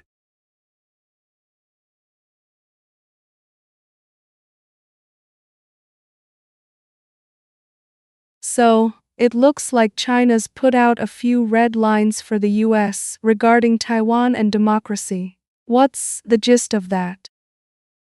Well, it's like China has drawn its own version of a monopoly board and decided to place "go" right next to "do not pass go, do not collect $200.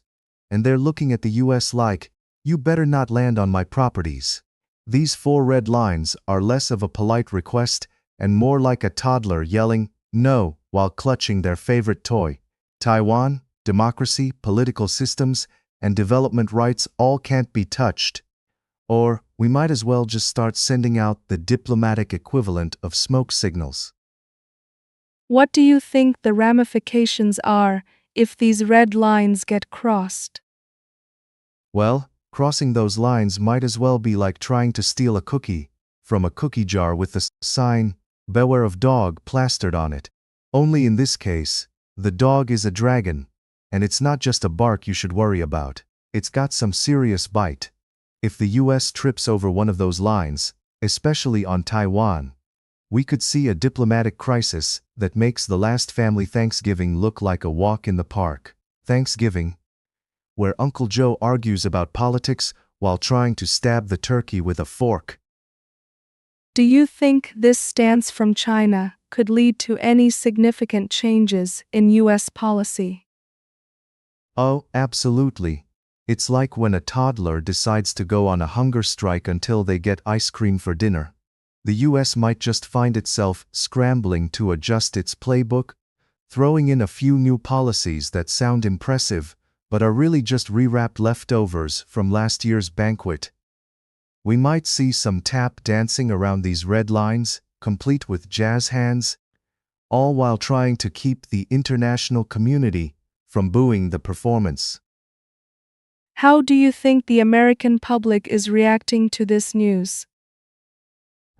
The American public, a wild organism that oscillates between outrage and apathy like a pendulum in a broken grandfather clock. Some might be enraged, sitting on the edge of their seats as if they're at a nail-biting thriller movie, while others are probably just flipping through TikTok thinking, "Did someone say China?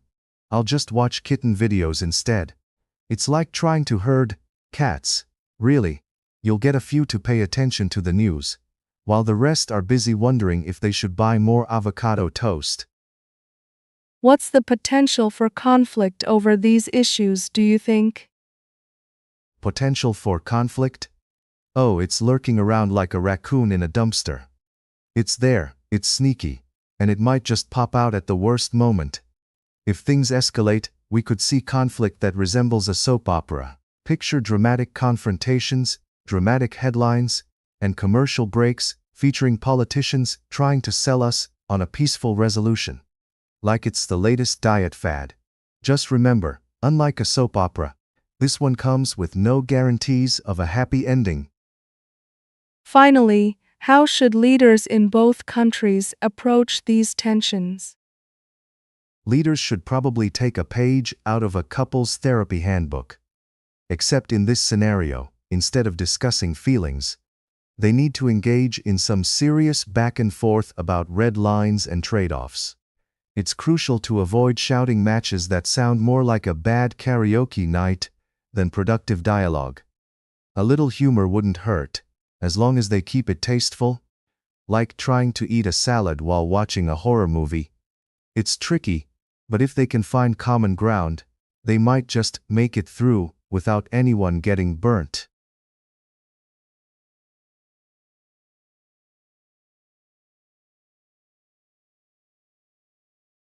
So, a new corruption scandal is unfolding for Zelensky amid his EU ambitions.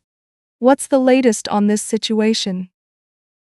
Well, you could say Zelensky is in a bit of a pickle, like a politician trying to swim in a pool of jelly. His close associate Yermak is under investigation, and let's just say, this isn't the flavor of jelly anyone wants to be swimming in when trying to join the fancy EU club. It's like showing up to a gala in a tuxedo, but forgetting to remove the price tag. The global media is having a field day, and honestly, can you blame them? I mean, who doesn't love a good scandal? It's like popcorn for the soul. How does this scandal affect Ukraine's chances of joining the EU? Oh, it's like trying to bake a cake and realizing you forgot the sugar. Good luck with that. This scandal is like a bouncer at the EU nightclub, and right now Zelensky is looking more like a guy wearing socks with sandals. It makes the EU members a little twitchy, as they don't want to invite drama into their already melodramatic family. If anything, it's like Ukraine is stuck in line at the DMV, while other countries are breezing past with VIP passes. Not the best timing, huh? What are the global media's reactions to this unfolding chaos? Oh, they are just lapping it up like cats at a milk fountain? It's the kind of news that gets headlines faster than a rumor spreads in a small town. The media loves a good juicy scandal. It's the bread and butter of their existence. I mean, Who doesn't want to read about a leader battling corruption while trying to dance the diplomatic tango? It's like watching a reality show where contestants are vying for the Best Public Image Award, but instead, they're getting nominations for the biggest facepalm. Ratings are going through the roof. Could this controversy mean more trouble for Zelensky in the political landscape? Oh, absolutely. It's like adding fuel to an already roaring bonfire. This scandal could have him dodging political punches like a boxer with a bad hangover. Every misstep will be magnified, and critics will be circling like vultures at a barbecue, just waiting for their moment to swoop in. It's like trying to run a marathon while wearing clown shoes. Good luck getting anywhere without tripping over your own feet. It's going to be a wild ride, and I'm here for it. What should Zelensky do to navigate through this mess? Well, he might want to take a page from How to Handle a Scandal 101, because right now, it's looking like he's reading How to Win Friends and Alienate People. First, he could start with some damage control, like trying to put out a fire with a garden hose while the house is already burning down. Transparency is key, and maybe a few photo ops with puppies wouldn't hurt. People love puppies. It's like trying to distract a toddler with candy while you sneak out for ice cream. But really, he needs to spin this into a "we're cleaning house" narrative, or else it's going to get messy. What do you think the international's response will be? Oh, it's going to be a blended smoothie of support and skepticism. Countries will be like, on one hand we want to help, on the other hand, is this a slippery slope to disaster? It's a classic case of being too cool for school, but also trying not to trip on the way to class. Some nations might rally behind him, waving flags like cheerleaders at a football game, while others will be tapping their feet, waiting to see if this is a trend or just a speed bump. With geopolitics, you never know. It's like trying to predict the weather in a tornado.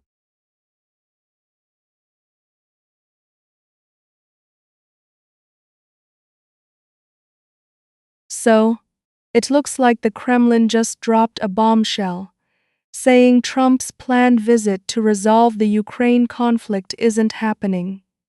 What's your take on that? Well, it's like someone inviting you to a party, but when you show up, they're like, "Surprise! We're not having a party." I mean, come on, the Kremlin just snatched that olive branch away, like a kid on Halloween who sees a full-sized candy bar. Now you see it, now you don't. You'd think after all the hype, Trump would at least get a conversation prize, but no. It's straight to the better luck next time bin. They probably figured the only thing he could resolve is the seating arrangement at a restaurant. Peskov's comments sound pretty clear. Do you think Trump really believed he was going to fix anything in Ukraine? Oh, absolutely. I mean, why not? I've seen people confidently walk into a bar thinking they could win a karaoke contest, and we all know how that ends. Usually with someone crying in the corner. Trump probably thought he could stroll into the Kremlin, charm his way through negotiations, and walk out with a Nobel Peace Prize. But it seems like the Kremlin is more in the business of denying invitations than playing matchmaker for international diplomacy. Given the current tension in Ukraine, how do you think this news is being received by the public? Oh, they're absolutely thrilled. I mean, who doesn't love a good plot twist? It's like waiting for the season finale of a TV show and then finding out they canceled it. People were gearing up for a dramatic showdown, and now it's just Trump, standing alone in the room like that one awkward guy who shows up to a prom without a date. They probably feel like they bought tickets to a blockbuster and ended up with a low-budget indie film instead. Do you think this affects diplomatic relations at all, or is it just par for the course? It's kind of like when you forget your anniversary. You know it'll be brought up eventually, but for now, it's just awkward silence and someone sipping on a lukewarm cup of regret. This is just another chapter in the book of diplomacy gone wild, where the relationship is strained, but somehow still manages to survive. It's like a soap opera. The drama never really resolves, and new plot lines get thrown in just to keep things interesting. And what do you think this means for Trump's future political aspirations? The bigger question. It's like watching a magician who's run out of tricks. His political aspirations might just be like that card you can't find in a deck. Every time you think he's got a plan, he pulls a rabbit out of a hat, and it turns out to be a rubber chicken. If he thought he could close a deal with the Kremlin, he might need to check his map, because he's clearly lost in political la-la land. The only thing he might be resolving is how to look busy while the rest of the world moves on without him.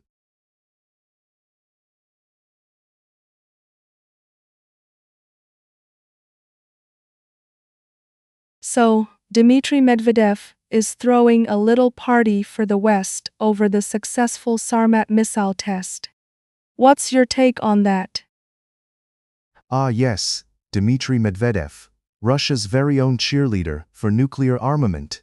Nothing says, let's be friends, quite like celebrating the launch of a weapon that could turn entire cities into glorified parking lots.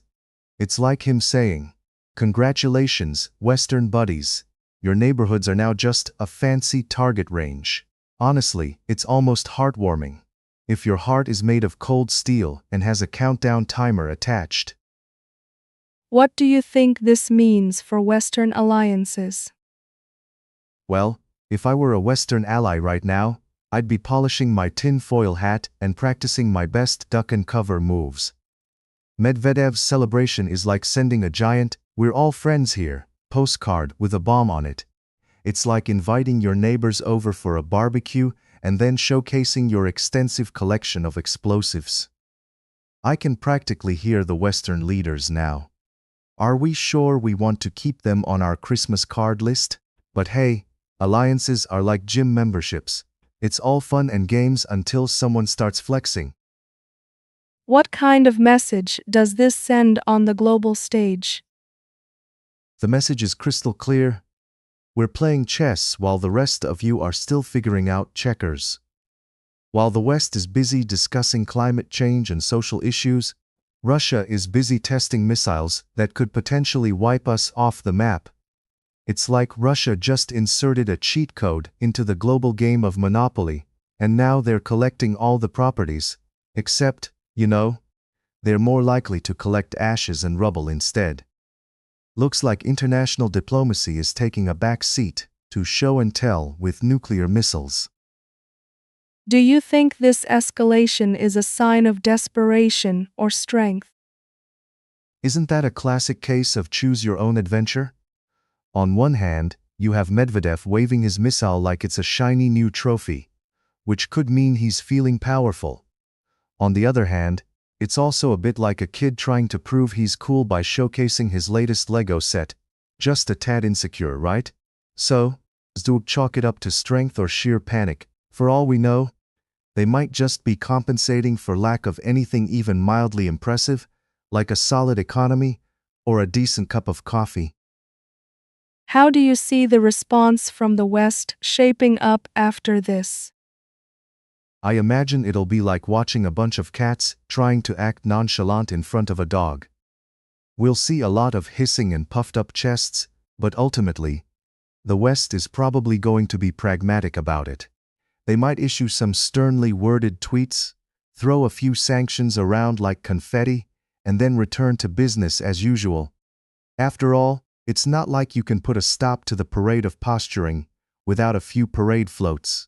It's all very fancy until someone presses the big red button, and then it's just a whoops, my bad situation.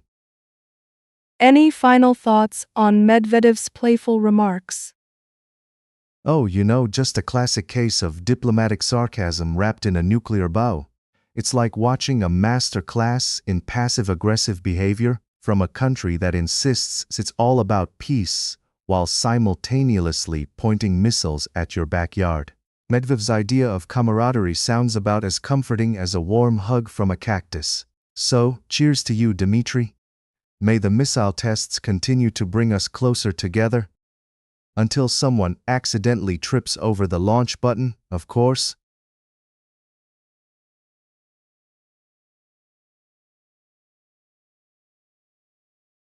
So, we're hearing about an Iranian C-130 spotted at a Pakistani airbase. What's the story behind that? Well, it's like finding your neighbor's cat lounging on your car. Totally bizarre and just a little bit concerning. I mean, who invited the C-130 to the party? It's not exactly a piece of garden decor. It raises more questions than the last time your uncle tried to explain cryptocurrency at Thanksgiving. Honestly, you'd think aerial surveillance was a casual Friday affair, with how casual these countries are being about foreign military aircraft popping up at their bases. What do you think this could mean for Iran and Pakistan's relationship? Ah, the delicate dance of diplomacy. It's like watching two cats fight over a sunny spot on the floor, tense, unpredictable, and usually ending with one cat dramatically leaving the room. This C-130 sighting could either be a sign of cozying up for a friendly neighborly chat over tea, or it could be the start of a really awkward conversation about boundaries. It's like that one friend who keeps borrowing your stuff and never returns it. Eventually, someone's going to have to say something. So, is there an actual strategic reason for this aircraft being there? Or is it just an elaborate game of hide and seek? Oh, you know how military strategists are? They love their games. It could be like a dangerous version of hide and seek, where all the participants are armed, and the stakes are frankly too high for comfort. But honestly, the strategic reasoning might just be like trying to find a good parking spot in a crowded mall. Sometimes you just end up where you didn't plan to be. So yes, there could be some serious logistics behind it. But let's be real, it could just be a mix-up in the flight plan that even Google Maps couldn't fix. What kind of reactions are we likely to see from other countries about this situation? Oh, buckle up. It's like when a celebrity shows up in the wrong restaurant. Everyone's got an opinion. Expect some raised eyebrows from the neighbors, possibly some whispering behind closed doors, and a few formal protests, like a kindergarten class throwing a tantrum over not getting their snack. Countries will either fawn over this closeness like it's a new fashion trend, or they'll act like they just stepped in something unpleasant. You just know the diplomatic community is going to be all over this, like it's a hot new reality show. Could this incident lead to any new military alliances or conflicts? Oh, absolutely. It's like a reality dating show for countries. The kind of drama that's just too good to miss. One minute they're holding hands, and the next, they're unfriending each other over some petty disagreement. This could either bloom into a strong alliance or trigger a conflict faster than you can say, "Oops, I did it again." Remember, geopolitics is just a fancy term for who's mad at whom this week. What's your take on the role of satellite imagery in situations like this? Ah, satellite imagery. Like the nosy neighbor of modern warfare, always peeking through the blinds and just waiting for something juicy to report. It's the ultimate reality show camera, capturing all the drama from way up high. You can't hide when the satellites are watching. It's like trying to sneak snacks from the kitchen when your mom is home. In situations like this, it's useful for sure. But oh boy, it's also a reminder that privacy is as dead as my New Year's resolutions. Just don't get caught using that satellite for anything other than keeping tabs on military activities.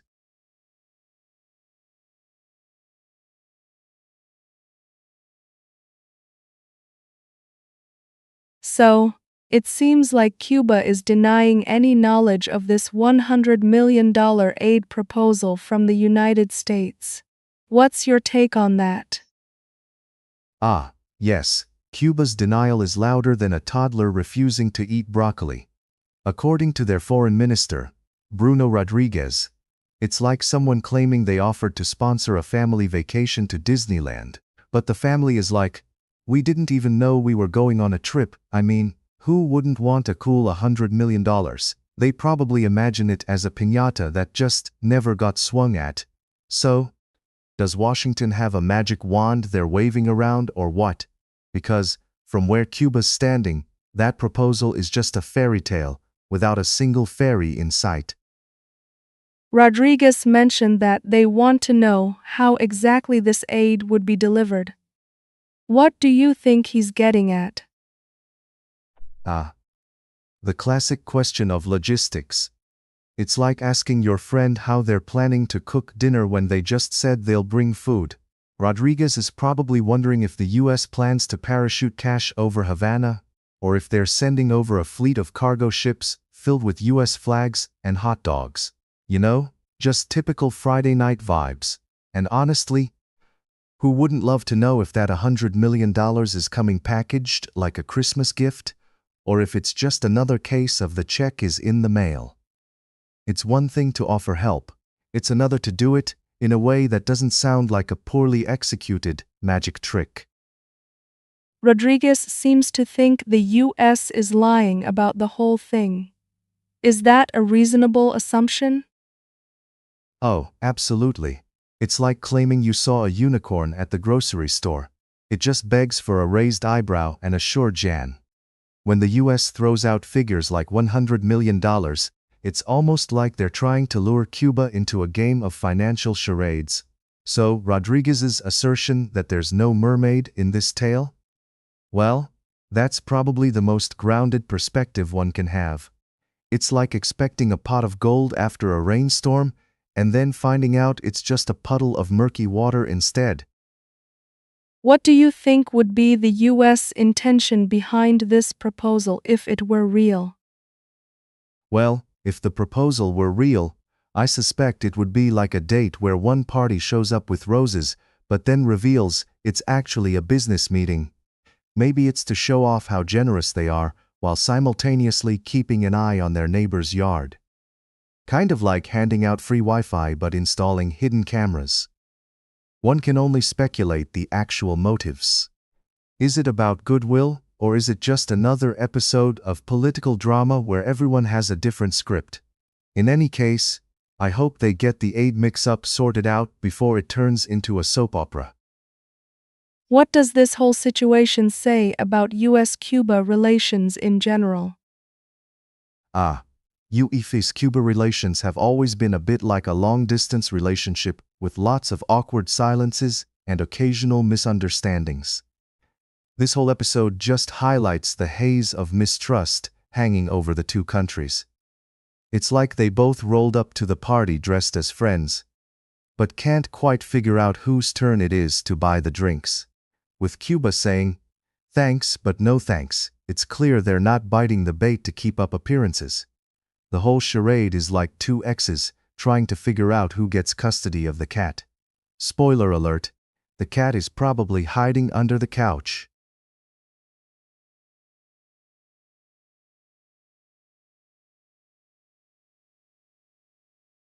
So, U.S. intelligence is diving into over 120 foreign biological labs, including those in Ukraine.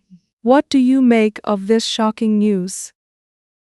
Well, it seems the US intelligence agency decided to hop on the global "where in the world are these labs?" scavenger hunt.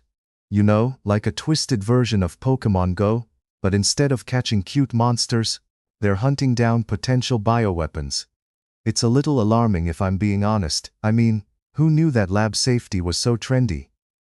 Next thing you know, we'll have reality TV shows like Survivor, Biological Lab Edition, complete with immunity challenges involving petri dishes and questionable experiments.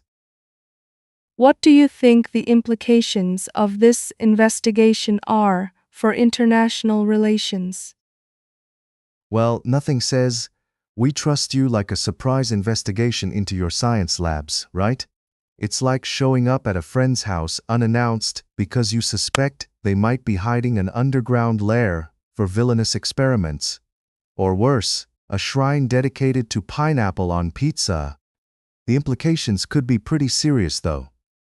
Countries might be bracing for the next round of diplomatic dodgeball, where accusations fly faster than a toddler with a sugar high at a birthday party.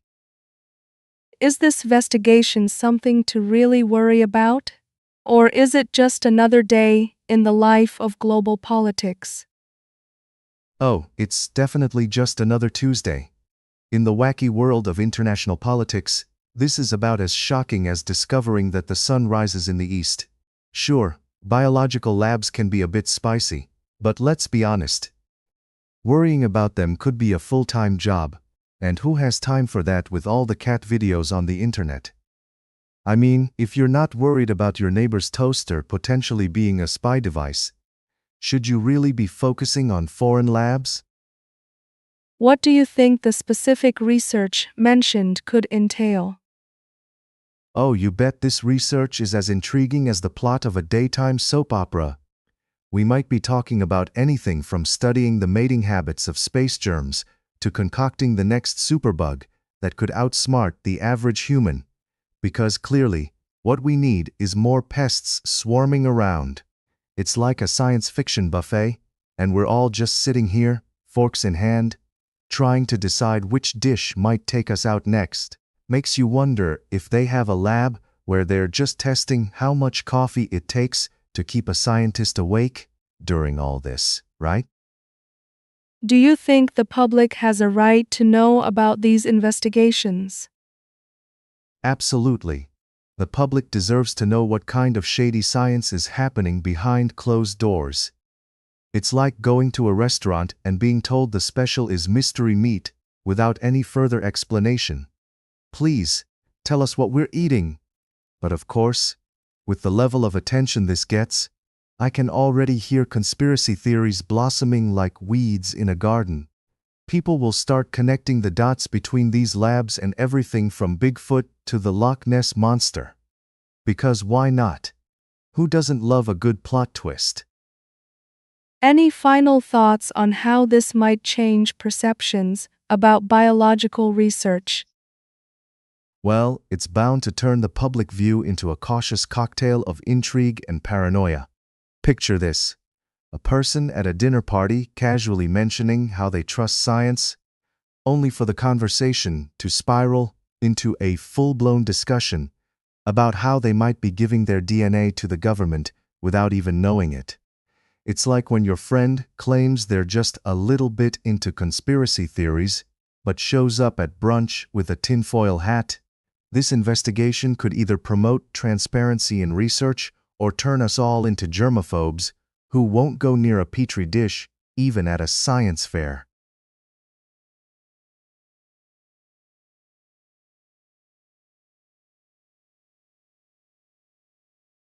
So, Israel just struck over 40 Hezbollah targets in southern Lebanon in a day. What's your take on that? Ah, yes. Nothing says efficient military strategy like a 24-hour shopping spree on your enemy's hideouts. I mean, if they had a rewards card, they'd definitely be cashing in on some serious points this week. You know, it's like they entered a fast food drive-thru, but instead of burgers, they ordered a side of chaos. Let's hope there's a limit on the number of targets. Or next week, we'll be hearing about their most wanted list, getting some serious upgrades. What do you think the reaction from Hezbollah will be after this? Oh, I can already picture them. They're likely huddled in a corner somewhere, shaking their heads like they just found out their favorite TV show was cancelled. I mean, what's next for them? A dramatic press release? May be a new slogan. Keep calm and carry on after 40 strikes? Or they could just start a new reality show. Hezbollah's next top target. Who needs a modeling career when you can have a missile dropped on you instead? Do you think this kind of escalation is going to lead to a bigger conflict? Oh, absolutely. It's like lighting a match in a fireworks factory. It's not just a little spark, it's a full-blown 4th of July celebration. And let's face it, Escalation is basically the international equivalent of adding a third layer of icing on an already ridiculously large cake. Sure, it looks impressive until someone gets a sugar rush and starts throwing slices at each other. But hey, who needs peace when you have conflict, right? What should the international community be doing about this situation? Well, they could start by sending us all a heartfelt thoughts and prayers, because that always works wonders. You know, the international community loves to play the role of the concerned neighbor, peeking through the curtains but not really willing to step outside. Maybe they could throw in some cookies too? Nothing sweetens a conflict like baked goods. But in all seriousness, diplomacy could use a little more spice. We can't just keep watching from the sidelines while the neighborhood turns into a war zone. Is there a possibility that this could affect global politics in any significant way? Oh, you betcha. It's like dropping a rock in a pond and watching the ripples spread. Next thing you know, we'll have world leaders writing urgent memos and glaring across the table at each other, like it's a Thanksgiving dinner gone wrong. You know, discussions of who's getting the last piece of pie. Except this pie is made of treaties and ultimatums. Hopefully, they don't end up throwing turkey legs at each other. That could get messy. How do you see this affecting the civilian population in the region? Well, civilians are always the ones stuck in the middle of a really bad game of chess, aren't they? It's like someone decided to use their living room as a battlefield while they're just trying to watch their favorite show. You have the pawns, wonderful people just trying to survive, caught in the crossfire of the more powerful pieces making their moves. I mean, who knew house hunting could involve dodging missiles? It's true what they say. Real estate really is all about location, location, location, and avoiding armed conflict.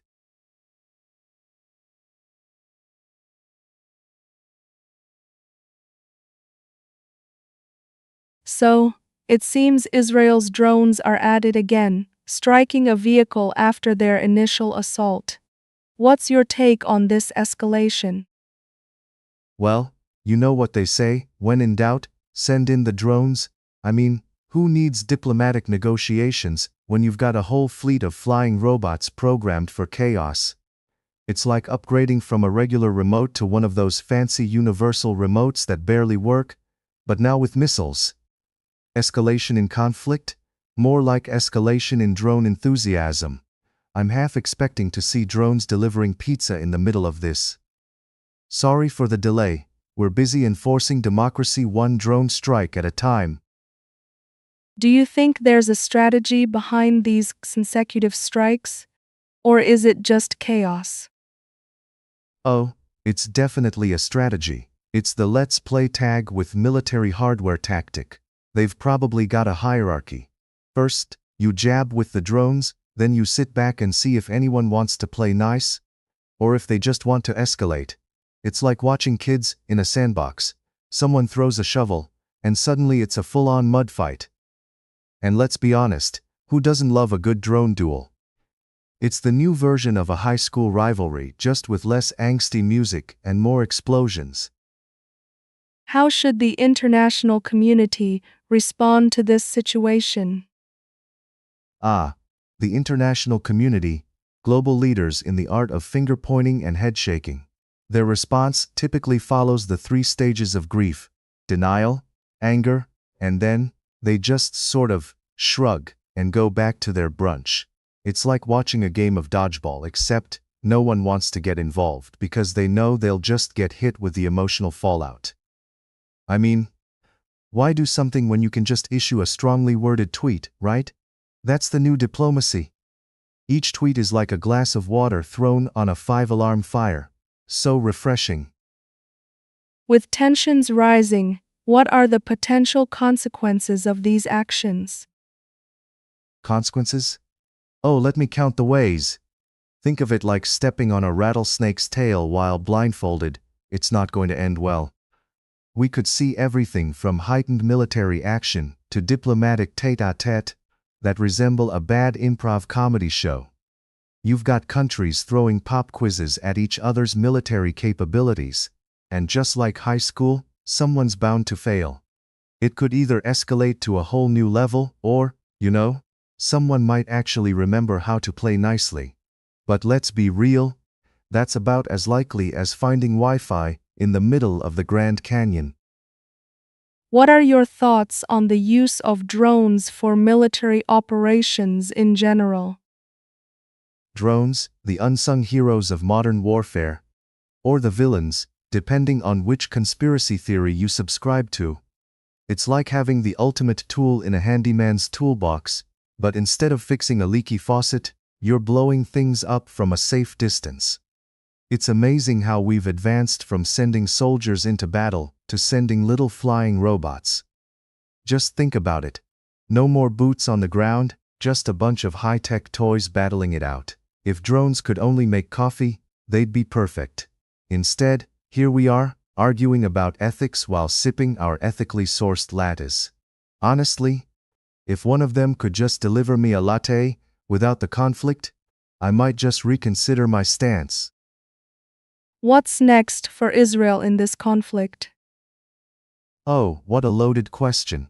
Next, they'll probably hold a press conference titled, Drones Are Us, where they unveil the latest model with improved targeting and a new paint job. Seriously though, it's like asking, what's next in a soap opera? You just keep waiting for the dramatic twist. Let's just say, Israel might double down on the classic military strategy of keep throwing stuff until something sticks. It's the equivalent of a toddler throwing tantrums until they get what they want. Loud, messy, and someone's crying. So buckle up, it's going to be a bumpy ride, and I suggest investing in some earplugs.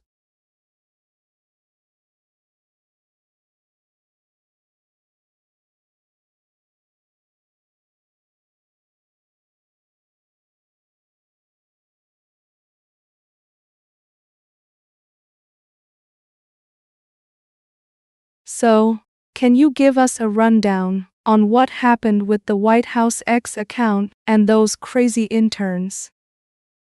The saga unfolds. Picture this. A group of interns, fresh out of college and fueled by energy drinks, take the reins of the White House X account. It's like handing the car keys to a toddler after just teaching them how to ride a tricycle. You know something wild is about to happen. They decided to steer the ship while Daddy was busy trying to figure out if the Beijing hotel had Wi-Fi or just a wall of silence. Meanwhile, tweets flew out like confetti at a parade, totally unfiltered, as if they were practicing for the Olympic social media games.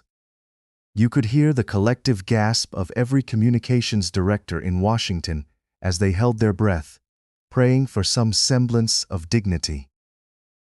What do you think the interns were thinking when they took over the account? Oh, that's a fun one. I can only imagine they gathered in a dimly lit room, powered by instant ramen and the sweet scent of rebellion, confidently declaring, "Let's show the world what we've got." Because every great idea is born out of a snack-fueled frenzy.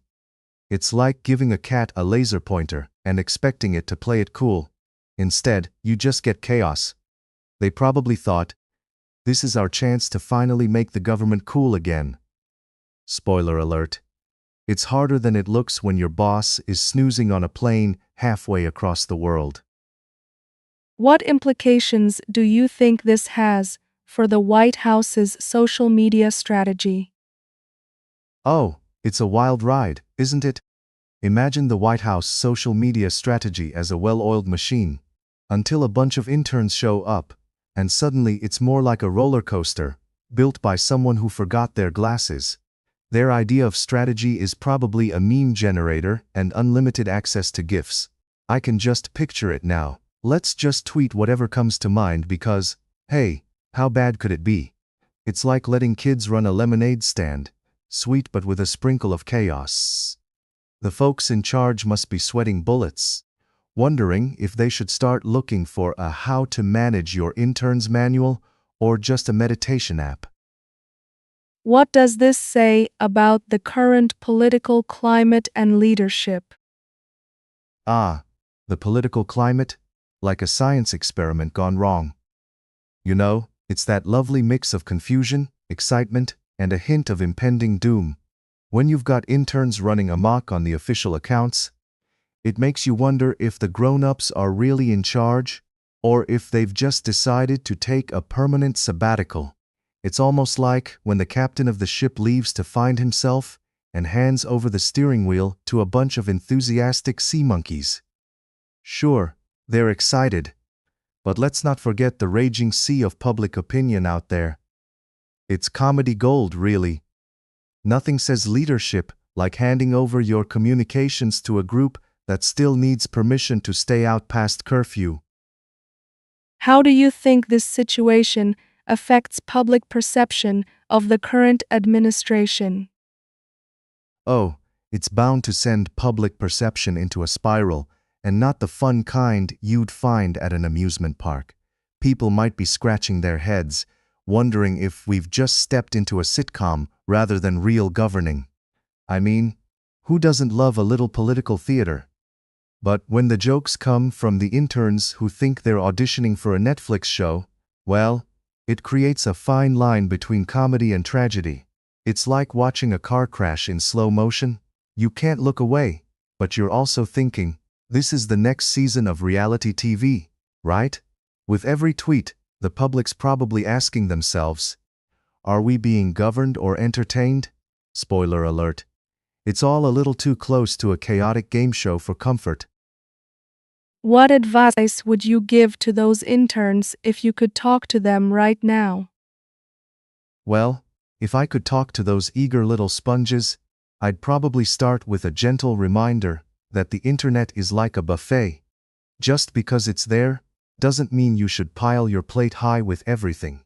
I'd say, congratulations on your newfound power, but remember, with great power comes great responsibility, and also, a lot of angry tweets.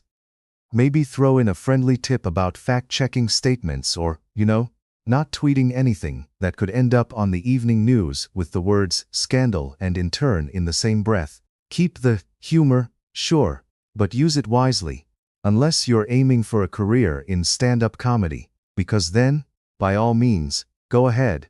Just remember, the White House isn't exactly the best stage for an improv routine.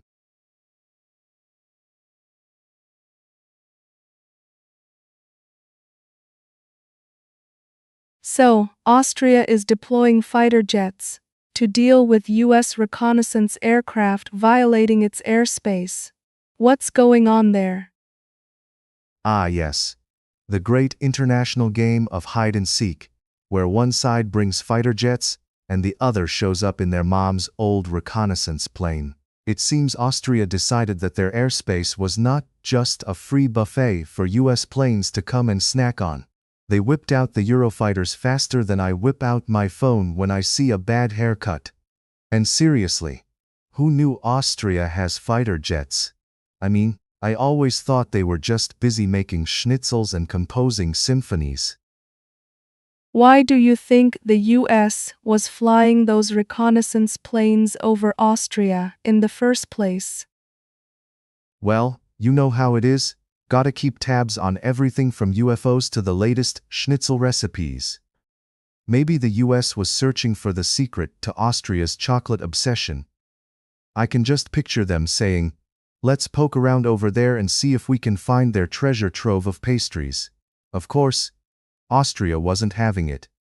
They probably thought the US was spying on their secret chocolate stash. And what exactly happens when those fighter jets confront the reconnaissance planes? Do they just wave at each other? Oh, it's more of an aerial standoff, my friend. Picture it. Two planes facing off like they're at a bar, and one just ordered a fighter special, while the other is just trying to borrow some sugar. I can imagine the US pilots in their planes looking at the cool Eurofighters and thinking, whoa, I didn't sign up for this when I joined the military. It's like showing up at a dance-off and realizing everyone's got better moves. What do you think the message is from Austria in all this? Well, Austria's clearly saying, hey buddy, we love your music, but don't step on our toes. It's like when you're jamming at a concert and someone leans in too close. Back off, buddy. They're drawing a line in the sky, and it's got Eurofighter power written all over it. Plus, it's a reminder that airspace isn't just a suggestion. It's more of a firmly worded letter with a signature at the bottom. How do you think this will affect US-Austria relations moving forward? Oh, just swimmingly, I'm sure. Nothing says, let's be friends quite like a couple of fighter jets glaring at your reconnaissance planes like they just arrived late to a dinner party. It's all fine until someone brings up that awkward moment, like, remember when we sent our jets to check your backyard?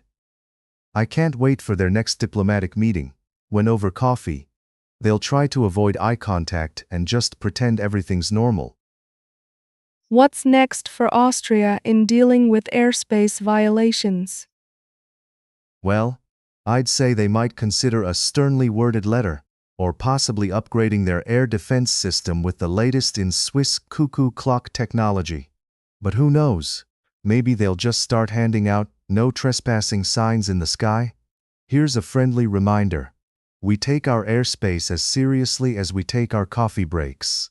Next thing you know, they'll be inviting everyone over for a pastry while still guarding their territory like it's a secret family recipe.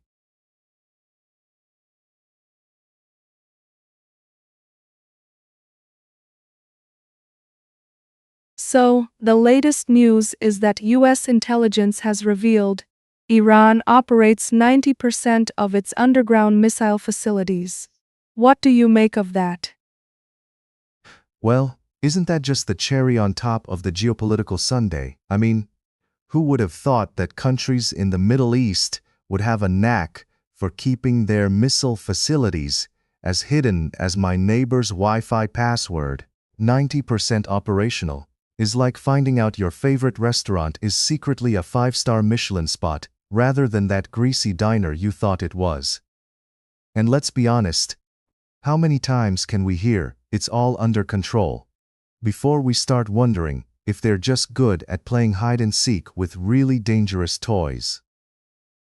This report contradicts public statements from US leaders. How does that impact public trust? Oh, public trust, that elusive creature. It's like trying to catch smoke with your bare hands. When government officials say one thing and the intel reports scream another, it's not just a case of mixed signals. It's like trying to listen to 2 radio stations at once while dancing to a polka tune. The people are left staring at their screens, wondering if they should believe the guy in the suit or the guy in the trench coat who's actually doing the spying. Spoiler alert. It usually ends in a trust collapse, much like my New Year's resolutions. What does this mean for the geopolitical landscape in the Middle East? The geopolitical landscape. It's like an extreme sport where every twist and turn can land you face first in a pile of trouble. With Iran operating these missile facilities, it's almost as if they're saying, surprise, we're still playing. It adds a whole new layer of intrigue, like a soap opera, but with slightly more missile launches. I mean, you can bet that other nations are swapping popcorn recipes while they watch this unfold. It's going to lead to a lot more tension, which is great for drama, but not so great for international relations. Think of it like trying to negotiate a truce between cats and dogs. What do you think the US response will be to this news? Well, it's a classic case of the knee-jerk response cocktail. You mix a little bit of denial, a sprinkle of we'll figure it out, and a dash of let's deploy some more troops for good measure. Really, it's like a parent finding out their kid has a secret stash of candy. They're probably going to freak out and say it's not okay, but behind closed doors, they're probably plotting how to get their hands on that stash too. So, expect some fiery rhetoric, maybe a new round of sanctions, and certainly Cézine's lot of worst-case scenario discussions that sound like they were written by a Hollywood screenwriter. Do you think this news will lead to a shift in public opinion regarding Iran? Public opinion? Oh, that slippery slope. It's like trying to convince a cat to take a bath. With news like this, it'll probably be a lot like turning up the heat on a pot of water, simmering away until something bubbles over. People will start to see Iran as a villain in the geopolitical soap opera, and they'll demand action, all while forgetting that the narrative is just as staged as reality TV. You see, the problem isn't just Iran. It's the whole narrative game that keeps shifting. Expect rallies, some impassioned tweets, and lots of "let's send a strongly worded letter" moments. Is there anything the general public can do to stay informed about such developments? Ah, the age-old question of, how do I keep my brain from melting in this info storm? The best thing is to embrace your inner detective, but not the creepy kind hiding in bushes. Follow trusted news outlets, but remember, they're just as reliable as a kid with a cookie jar. Moderation is key. Podcasts, social media sources, and even that quirky neighbor who seems to know a bit too much can be good resources. Just be wary of the echo chambers. You know how they say knowledge is power? Well, it's also a lot of unnecessary stress, so maybe stock up on some chocolate while you're at it.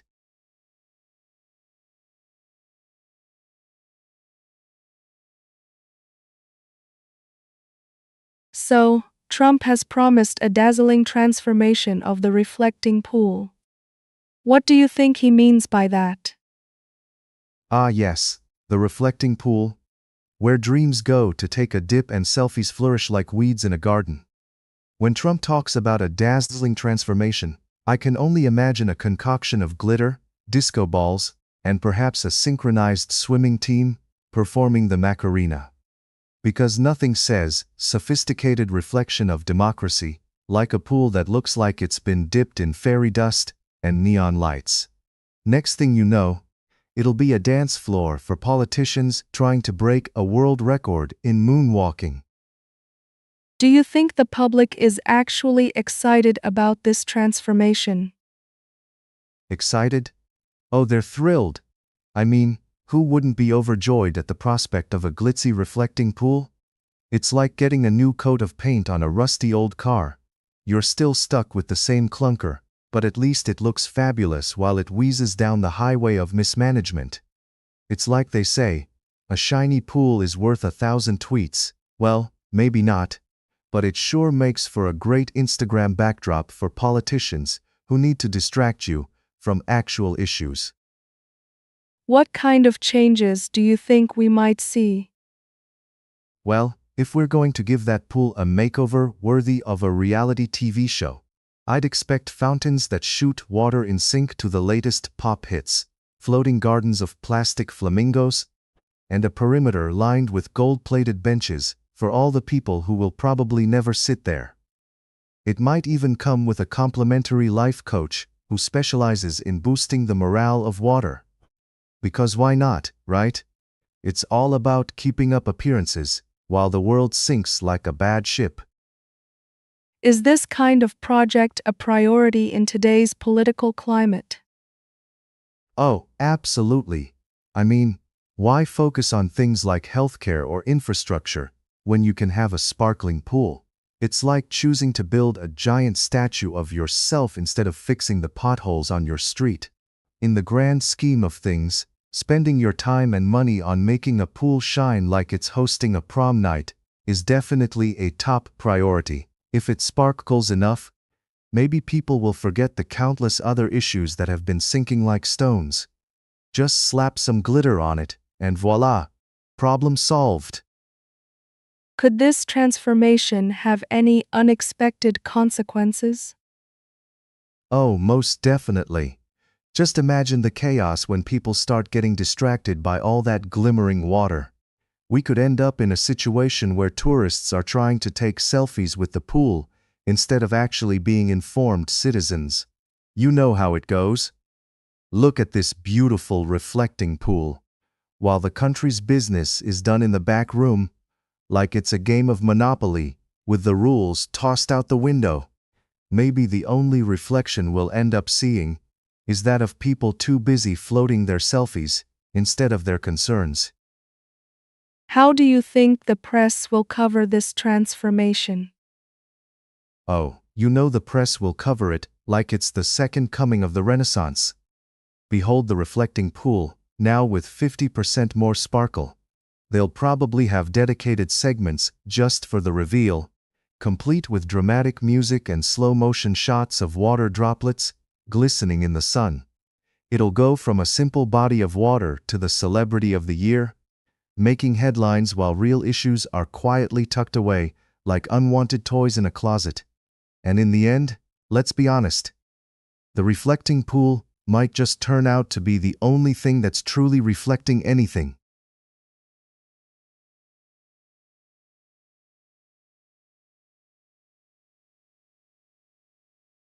So, Trump has decided to stay at the luxurious Four Seasons in Beijing during all this global tension. What do you make of that?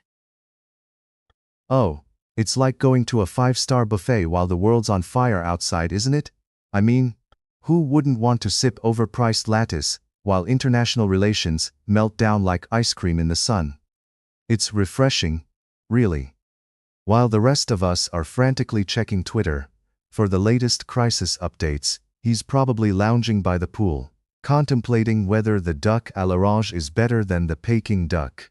After all, what's a little geopolitical chaos when you can have room service at 2 a.m.? What do you think this says about Trump's approach to international relations? Well, it's either a master class in diplomacy, or he simply believes that the best way to negotiate is to be really well-rested and well-fed. You know, like a toddler before a tantrum. Imagine him saying, "Let's talk trade war," after my morning mimosa. It's quite genius if you think about it. Why wrestle with international issues on an empty stomach when you can do it with a side of foie gras? A true thinker, this one. Do you think staying at such a lavish hotel is a strategic move? Absolutely. Nothing says let's talk business. It's quite like rolling up in a spot where the towels are fluffier than your last 3 relationships. Who wouldn't want to be greeted by the scent of freshly polished marble while discussing tariffs? It's a classic case of keep your friends close and your enemies closer, in a luxury suite with a complimentary chocolate on the pillow. If you're gonna negotiate, you might as well do it in style, right? How might this affect his standing with American allies? Well, if they were already feeling slighted, this is like adding a cherry on top of a long-standing frustration sundae. I can just picture them now, gathering around the conference table in Washington, discussing how their leader is lounging in a king-sized bed while they're stuck dealing with the fallout from his latest tweet. It's like bringing a piñata to a party where everyone else is nursing their wounds. Can you blame them for feeling a bit like the third wheel at a couple's retreat? Do you think he's out of touch with the reality? Out of touch? More like he's living on a different planet. While we're all here counting our pennies and sweating the small stuff, he's probably living it up in a realm where the biggest concern is whether to order room service or hit the rooftop bar. Honestly, it's like watching a kid with a trust fund throw tantrums about not getting to ride in the candy store's exclusive glass elevator. The rest of us are left wondering if we should just pack our bags for the next vacation or hold a yard sale. Any predictions on how this might play out? Oh, I predict it'll be entertaining, if nothing else.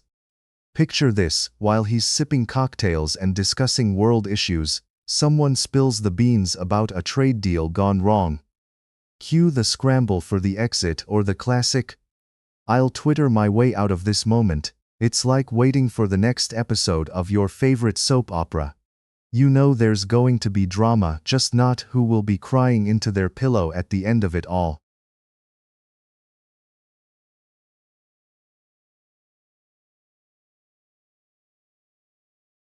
So, it seems Trump has thrown a curveball, proposing that Venezuela could become the 51st state. What are your thoughts on this surprising announcement? Oh, just your regular Tuesday afternoon news. I mean, why not turn every geopolitical issue into a real estate development project? Just picture it. Coming soon to a Starbucks near you, the 51st state with free arepas and no line at the DMV. But honestly, it seems like Trump is just trying to channel his inner real estate mogul, thinking, if I can sell resorts in Florida, why not pitch a whole country? I can see it on his next season of The Apprentice. You're fired. Now you work for Uncle Sam.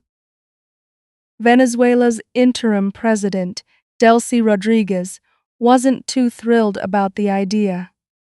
How do you think that reflects on their current political situation? Oh, absolutely. I mean, of course, she's not thrilled. It's like inviting someone over for dinner and they suggest turning your kitchen into a taco stand. Sure, tacos are great, but I didn't sign up for that culinary nightmare. Venezuelans have fought tooth and nail for their independence, and suddenly they're being asked if they want to join the US family like an unwanted cat that just keeps showing up on your porch, demanding food and a warm bed. It's definitely a no for them. And honestly, it's probably best they keep their sovereignty intact. Or who knows what they'd be subjected to next. Given the complexities of Venezuelan history, how do you think this proposal will be received, both at home and abroad? Oh, it's going to be like hitting a piñata at a birthday party. A lot of swinging and absolutely nothing sweet falling out. At home, it's going to be met with skepticism, like when your friend suggests a great new diet that consists solely of kale and regret. Internationally, well, it'll probably be treated with the same seriousness as a cat meme circulating on social media. Lots of sharing and commenting, while the real issues remain untouched. It's a big ol' political blender where everyone's throwing in their 2 cents, but nobody's really making a smoothie out of it. What do you think Trump hopes to gain from making such an outrageous proposal? The age-old question of what's in it for him. It's like asking a kid why they want to open a lemonade stand in winter. Probably not for the refreshing drinks. Trump's just trying to keep the spotlight on himself as usual. It's like he's playing chess, but with pieces that are actually just action figures and he's losing badly. He wants to stir the pot, grab headlines, and remind everyone that he's still relevant, while simultaneously giving us a good laugh. Because honestly, if you can't joke about international relations, what's the point? It's either that, or binge-watch conspiracy documentaries for entertainment. What could be the potential implications if such a proposal were to actually gain traction?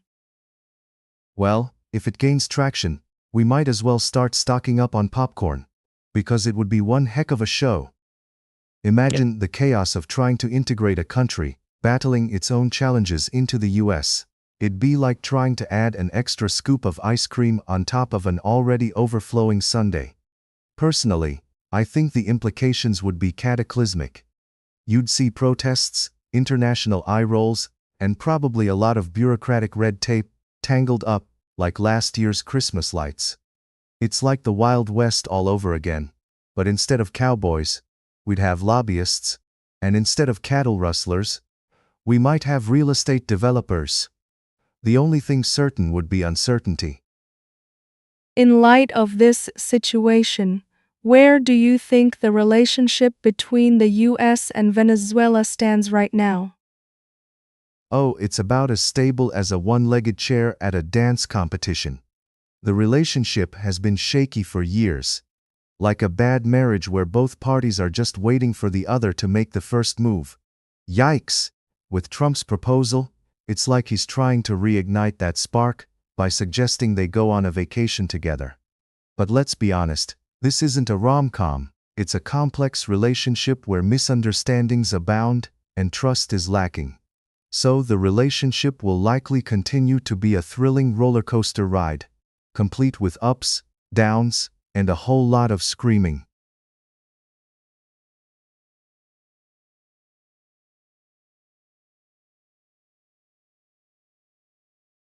So, Russia has successfully tested a new ICBM that can carry nuclear warheads amidst rising global tensions. What's the scoop on that? Ah, yes, nothing screams. Let's all hold hands and sing Kumbaya. Quite like Russia flexing its nuclear muscles with a shiny new ICBM like a kid showing off their latest toy. I mean, who wouldn't want to wake up to the news that a country is deploying missiles capable of turning cities into crispy critters? And let's not forget, they're rolling this out by the end of the year, just in time for the holidays.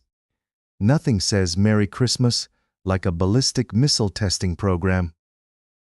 What do you think about Putin's comments on potentially equipping submarines with nuclear warheads? Well, it's like Putin is playing a game of chess, but instead of pawns, he's using nuclear submarines. Imagine a giant game of Battleship where he's shouting, "You sunk my submarine," while the rest of the world is frantically altering their maps. It's either a high-stakes poker game or a really intense family dinner where someone always has to bring up politics. But hey, nothing like adding a little nuclear flair to the fishy world of submarines. And what about the ongoing development of the Poseidon and Burevestnik missiles? What's the significance there? Oh, you mean the modern-day equivalent of creating superhero gadgets? Introducing Poseidon and Burevestnik, the underwater and airborne best friends that could send chills down anyone's spine. It's like they took a look at the world and thought, you know what we need? More weapons. Let's crank this up to 11. Because why sit around peacefully discussing our differences when you can have your very own arsenal that rivals a Hollywood blockbuster? It's good old-fashioned arms racing, but with a sprinkle of innovation. How does the international community react to these developments? Ah, the international community. The adults in the room who are collectively rolling their eyes at this next-level game of nuclear chicken. You know it's serious when diplomats start using phrases like concerned expressions and extremely serious implications in their press releases. It's all fun and games until someone pushes the big red button, right? I mean, it's like a global soap opera, where everyone secretly hopes the other cast members don't start acting on their worst impulses. What does this mean for global security moving forward? Oh, you know, just your typical Friday night, watching the world balance on a tightrope while juggling flaming swords of potential destruction. Global security is like a high-stakes game of Jenga. One wrong move and suddenly you're in a heap of trouble. Countries are probably rethinking their vacation plans while clutching their how to survive a nuclear crisis manuals. So, cheers to a future filled with more tension and less trust. Is there anything we can do to stay informed about these developments? Absolutely. Just grab your popcorn and tune in to your favorite news outlet, because nothing's more entertaining than watching geopolitical drama unfold. Seriously, subscribing to a reliable news source is like getting front row seat to the world's weirdest reality show. Just remember to keep your sense of humor handy, because if we can't laugh at the absurdity of it all, we might just cry. And nobody wants that, right?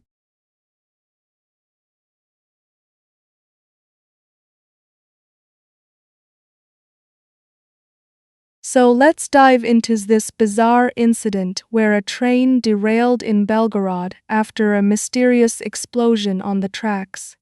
What is going on over there?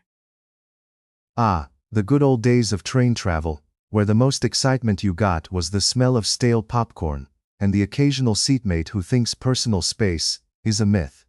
Now, we have trains derailing thanks to mysterious track explosions. It's like a scene out of a bad action movie, but instead of Liam Neeson, we have a bewildered governor trying to report on an event that sounds more like a plot twist than actual news.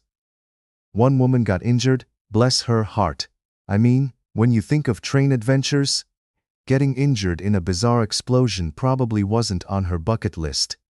But hey, At least she has a story to tell, right? Just don't let the other passengers know her secret. She was just trying to get to a family reunion. What do you think could be the reason behind the explosion on the tracks? Any theories? Oh, sure. I have a theory.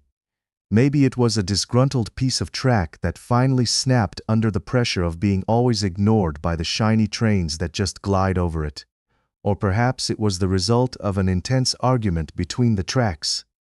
You're straight, I'm straight, but we can never be together. It could also have been an overzealous prankster with a firecracker and a really bad sense of humor. Honestly, with all the sophisticated technology we have today, it's surprising that track explosions are still a thing. You'd think we'd have a no exploding tracks policy, like how we have a no smoking sign on planes.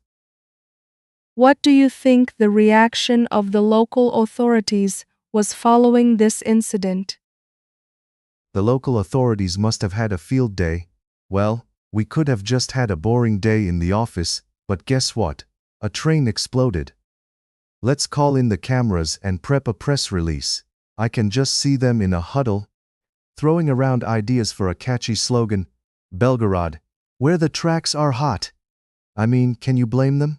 It's not every day that a city gets a chance to be in the spotlight due to a train derailment. It's like winning the lottery, but instead of cash, you get a scene that looks like it's right out of Final Destination. But hey, at least they can say they really know how to make headlines. Do you think this incident could impact train travel in Belgorod? Oh, absolutely. I mean, who wouldn't want to hop on a train after hearing about a track explosion? It's like saying, hey, want to ride that roller coaster where a car fell off? It's thrilling. You can bet the ticket sales will take a nosedive faster than the train did. I can picture the next few train ads. Travel with us. Best safety measures. No explosions guaranteed. But on a serious note, there are bound to be safety reviews and updates. So let's hope they don't just slap a fresh coat of paint on the tracks and call it a day. We need more than just shiny surfaces for safety. What message do you think this incident sends to the public about train safety? Well, the message is loud and clear. Welcome to Belgorod, where the thrill of your commute can be more dangerous than a Russian roulette game. But really, incidents like this definitely raise eyebrows about how safety is managed. We should all feel like we're in good hands while traveling, preferably not the hands of someone who's had too much vodka and thinks they can fix tracks with duct tape. It's a gentle reminder that while trains are great for getting places, they can also provide an unexpected detour into the world of track explosions. Safety first, or maybe just safety second? Just don't ask any of the riders about their experience. Lastly, any predictions on how this situation will unfold in the media? Oh, get ready for a media frenzy. This is prime gossip material for the news networks. You know they'll have analysts dissecting every detail like it's the latest celebrity breakup. Expect headlines like the Great Belgorod Blow-Up and a slew of conspiracy theories that will spiral out faster than a train leaving the station. Was it sabotage? A secret experiment? The reporters will be all over it, looking for any juicy detail to keep us entertained while we sip our coffee. It's like reality TV, but with more explosions and fewer Kardashians. And don't forget the inevitable social media trends. Belgorod train drama will probably start trending within hours. Who knew train travel could be so explosive?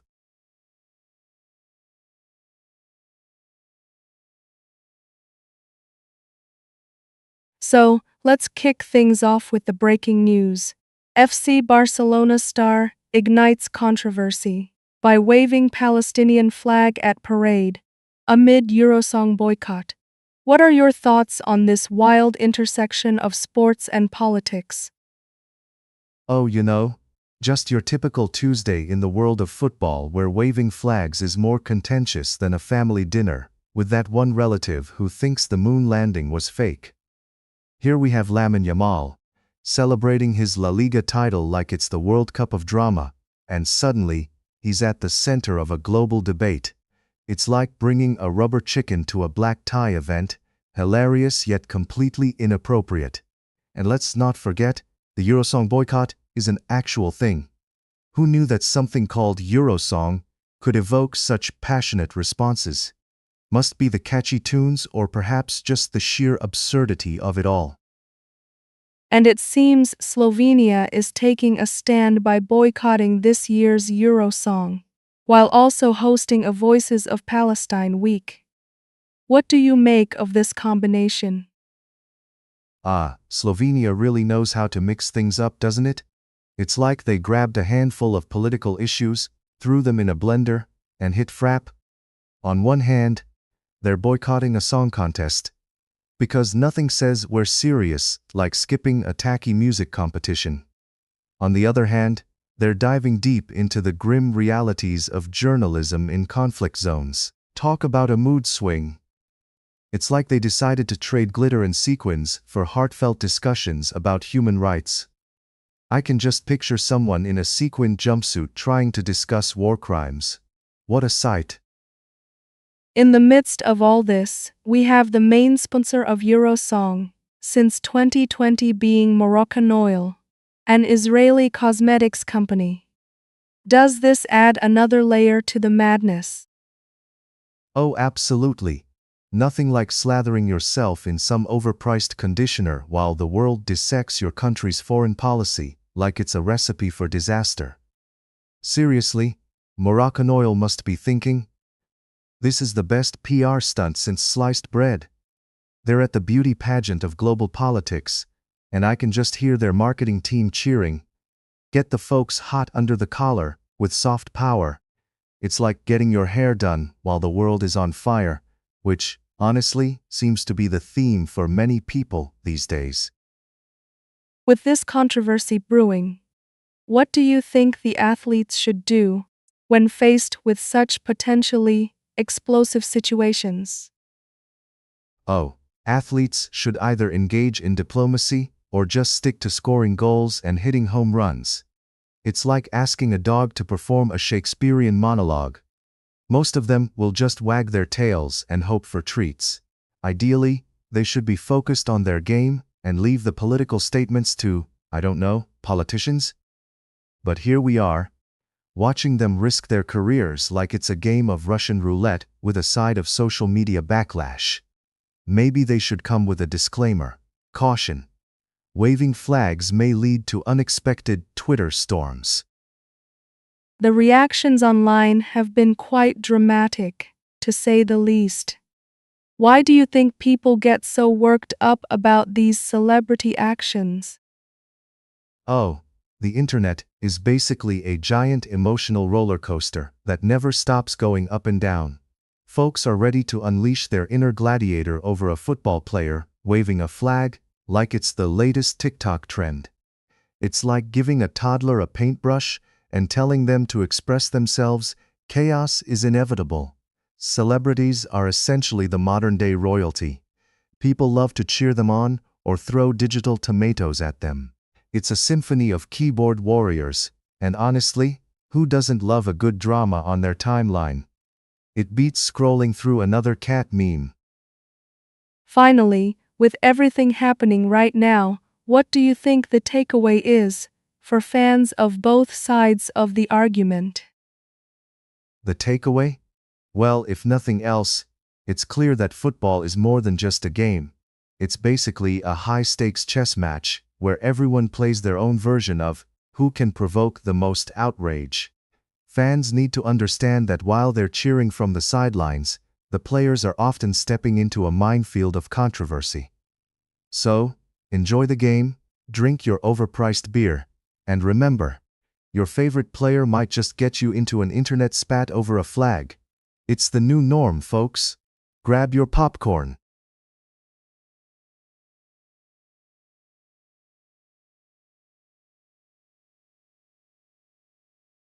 So, I hear Vietnamese and Russian scientists have discovered a sea mushroom compound that could help inhibit cancer cells. What's your take on that? Well, isn't that just delightful? While most of us are busy figuring out how to microwave a frozen pizza without setting off the smoke alarm, these scientists are out there diving into the depths of the ocean to find mushrooms that could potentially cure cancer.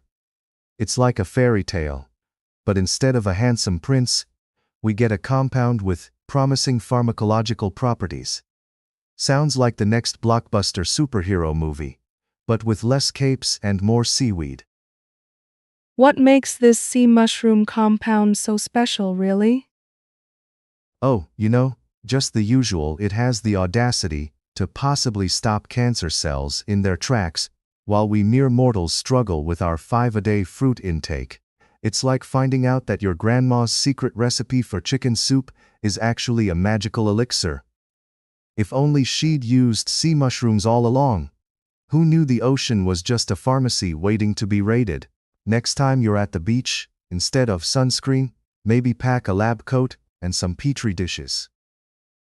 Do you think this discovery could actually lead to real cancer treatments? Oh, absolutely. Because when I think of battling cancer, I immediately think of a fungi foray under the sea. It's like Captain Planet, but instead of a ring, he's got a mushroom cape. I mean, let's be real. Sea mushrooms sounds like a dish at a hipster vegan restaurant. But if they can put a stop to cancer, then I'm more than willing to trade my cheeseburger for some of that magic sea fungus. At least until the FDA gets involved, and we end up waiting for approval longer than you wait for a bus in the rain. What challenges might these scientists face in furthering this research? Oh, just the standard hurdles. Bureaucratic red tape thicker than my grandma's lasagna and funding that's about as scarce as a parking spot on Black Friday. Not to mention the endless paperwork that probably involves signing away your firstborn just to get a grant. It's like trying to convince your cat to take a bath. It's not going to happen without a fight. So, while they're out there trying to save lives, let's just hope they don't also have to become expert bureaucrats in the process. What should we expect next from this research? Oh, get ready for the scientists to don their lab coats and start conducting tests that sound more like a mad scientist's evil plan. We could be on the brink of mushroom pills, or perhaps they'll invent a new energy drink that promises to make you feel like you can run a marathon after just one sip. Just think, instead of leafy greens, we could be telling our kids to eat their sea mushrooms. I can already hear the next health trend. Mushroom Magic, the Sea Edition. Get your Instagram ready.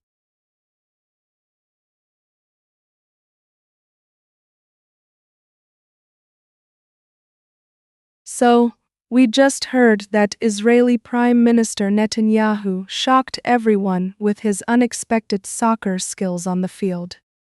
What's your take on this surprising revelation? Oh, absolutely. Who knew that a prime minister could dribble his way out of scandal just as well as he could dodge tough questions? I mean, you'd think he was just busy negotiating peace deals, not perfecting his kick like he was auditioning for a spot on the Israeli national team. And let's be real here. If he can confuse defenders as easily as he confuses the public with his policies, we might be looking at a new political strategy here: kick the can down the field instead of kicking up a fuss. What do you think motivated him to showcase these skills? Was it just for the shock value? Or is there something deeper? Oh, definitely a little bit of both. Who doesn't love a good publicity stunt? It's like the political version of throwing glitter on a sinking ship. You show off some smooth moves, and suddenly people forget about those pesky issues like a budget crisis or a diplomatic faux pas. Maybe he thought, if I can't score in the Knesset, I might as well score on the soccer field. They say a picture is worth 1,000 words, but a video of a prime minister dribbling might just be worth a few extra votes. Do you think this will have any impact on his political career moving forward? Well, If people remember that soccer ball more than they remember his last foreign policy blunder, then who knows? It could be a game changer. Let's be honest. It's not every day you see a PM engaging in a sport that requires more than just a well-timed press release. If Netanyahu can keep the ball rolling, he might become the David Beckham of Israeli politics, minus the tattoos and the global fame, of course. But hey, if it distracts the voters from the real issues, he might just dribble right into a landslide victory. How do you think this event will be perceived by the general public? Oh, you bet this will be a mixed bag. On one hand, you've got the die-hard fans who are probably thinking, finally, a leader who knows how to kick something. And on the other hand, there's the skeptic brigade who will roll their eyes and say, great, just what we need. A prime minister who can juggle soccer balls but can't juggle the economy. It's like putting a fresh coat of paint on a rickety old house. Sure, it looks nice, but the foundation is still crumbling underneath. What would be your advice to Netanyahu after this showcase? Oh, definitely keep practicing. If he can keep his footwork sharp, he might just need those skills when it comes to dodging tough questions in the future. But seriously, a little humility wouldn't hurt. Maybe he could invite some local kids to show him a thing or two. After all, nothing says, I care about my constituents, like playing a good old-fashioned pickup game. Just don't let him take any penalties. We don't want him overstepping his bounds in more ways than one. Lastly, how do you think this will influence other politicians around the world? Oh, you can bet that somewhere, some politician is dusting off their old soccer cleats and hitting the field. Whether it's kicking a ball or just kicking back at a local pub, they're going to think, if Netanyahu can score goals, I can score points with the voters. We might see political debates turning into halftime shows. Who wouldn't want to watch debates where candidates have to juggle soccer balls while answering tough questions? Now that's a reality show I would binge watch.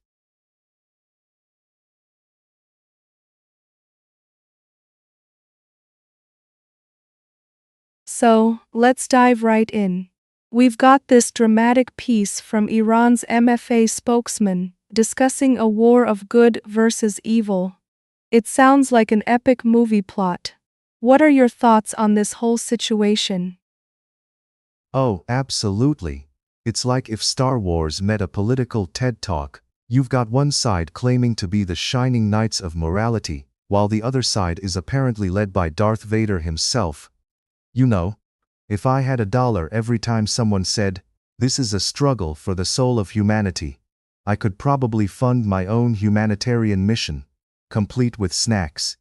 It's just that every time these serious declarations happen, I can't help but think, wow, are we still using the same tired script from the last century? And don't you just love how they always throw in, no matter your religion or background? That's like saying at a buffet, we have something for everyone, while serving only potato salad. Bakai paints this picture of moral clarity between oppressors and defenders. Do you think that's a fair representation? Fair representation?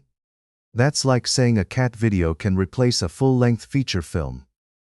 He makes it sound like every person in Iran is just waiting to put on their superhero cape and save the day. While on the other side, it's all villainous laughter and mustache twirling. Look, I get it, wars need heroes and villains, but in reality, it's usually just a bunch of humans stuck in a really awkward and messy situation. Like trying to assemble IKEA furniture without the instructions. So yes, while it makes for a great comic book story, let's not forget that actual humans are involved, and they come with more complexities than a Netflix plot twist. Bakai mentions that silence is complicity with evil. Does that really resonate in today's world? Oh, absolutely. Silence is the new black darling. Just look at social media, where everyone has a platform to share their thoughts. Yet the loudest voices seem to be about what kind of avocado toast is best. In seriousness, yes, it does resonate. It's like saying if you see a toddler about to pull the cat's tail, you better say something before that poor cat signs up for kitty therapy. But we live in a world where everyone seems to be watching from the sidelines, popcorn in hand, as if the latest drama is just another season of Keeping Up with the Kardashians. It's a bit disheartening, honestly. So, given this call to action, do you think people will actually do anything meaningful? Ah, the age-old question. Will humanity rise to the occasion or just binge-watch another season of The Office? I think we've all got that like and share muscle in our brains flexing like crazy. But when it comes to real action, it's like watching a sloth on a treadmill. Slow and somewhat painful. People love the idea of standing up for something, until it requires actual effort, like getting out of their cozy sweatpants and doing something more than typing angrily at their screens. So yes, I hope they do, but I also wouldn't be surprised if they just hit snooze and hope someone else fixes the world's problems. There's quite a bit of emphasis on moral courage here. Is that something we really see in our leaders today? Moral courage? In today's political climate? That's as rare as finding a unicorn at a dog park. Seriously, it's almost as if moral courage has become an ancient relic, like a floppy disk or dial-up internet.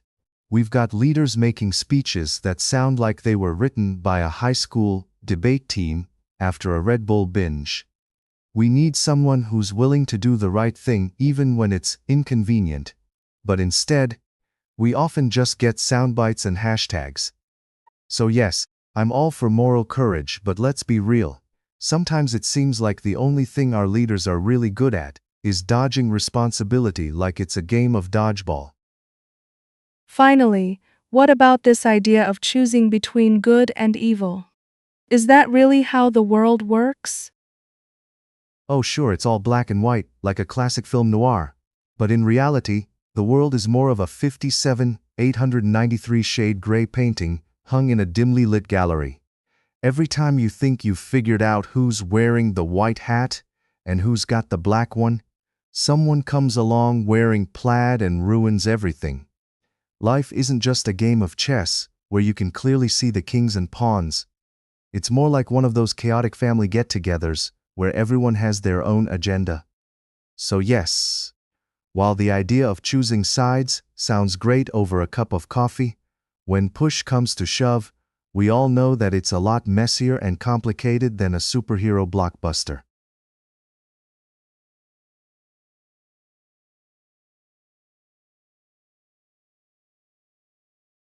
So, I just read that Iran has dismantled an Israeli arms smuggling network and exposed 20 soldiers in the process.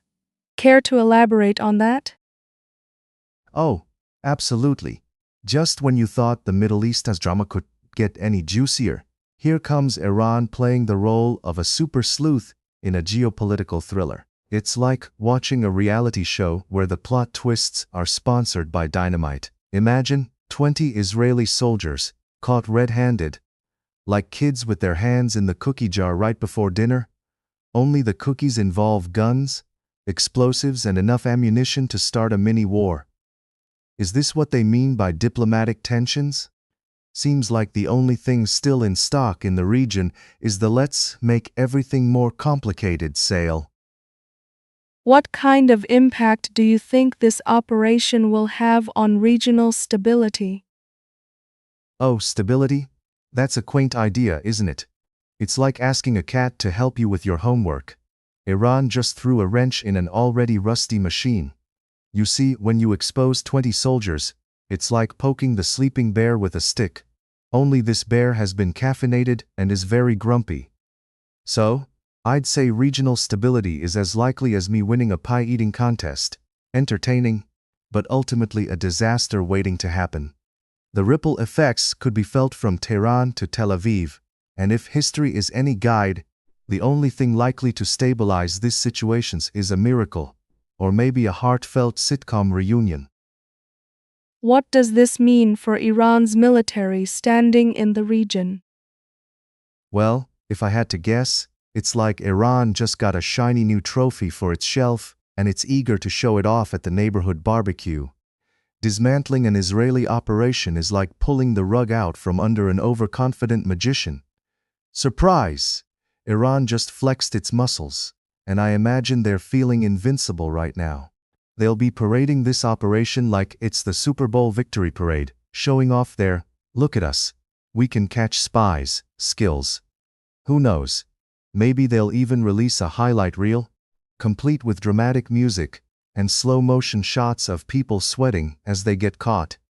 This could lead to Iran feeling a bit like the kid in the playground who just won dodgeball.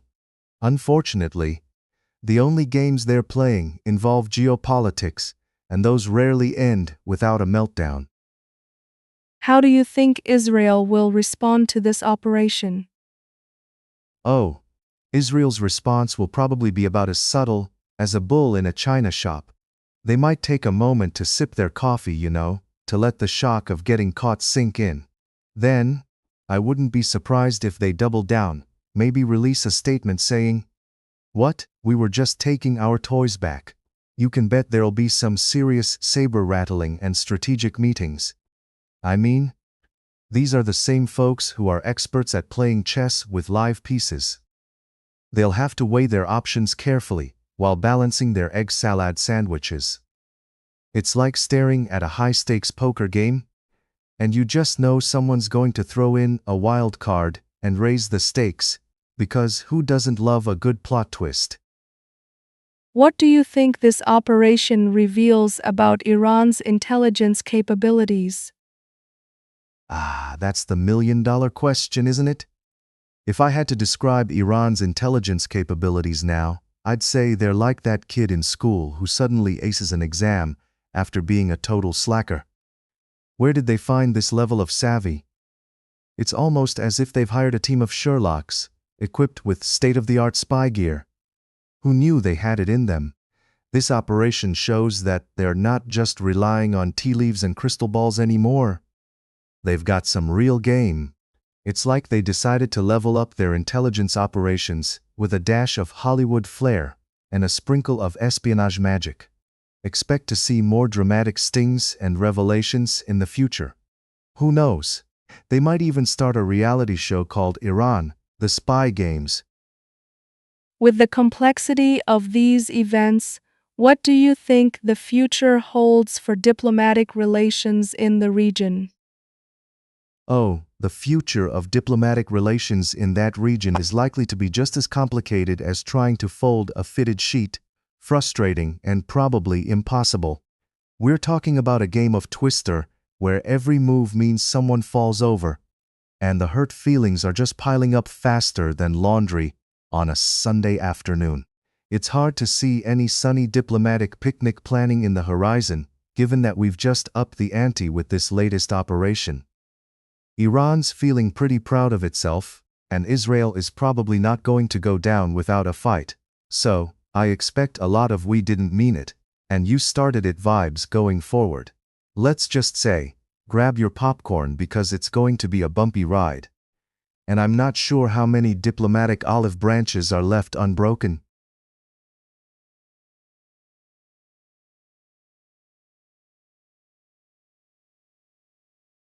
So, we've got reports of explosions and power outages in the Ivano-Frankivsk region of Ukraine, huh?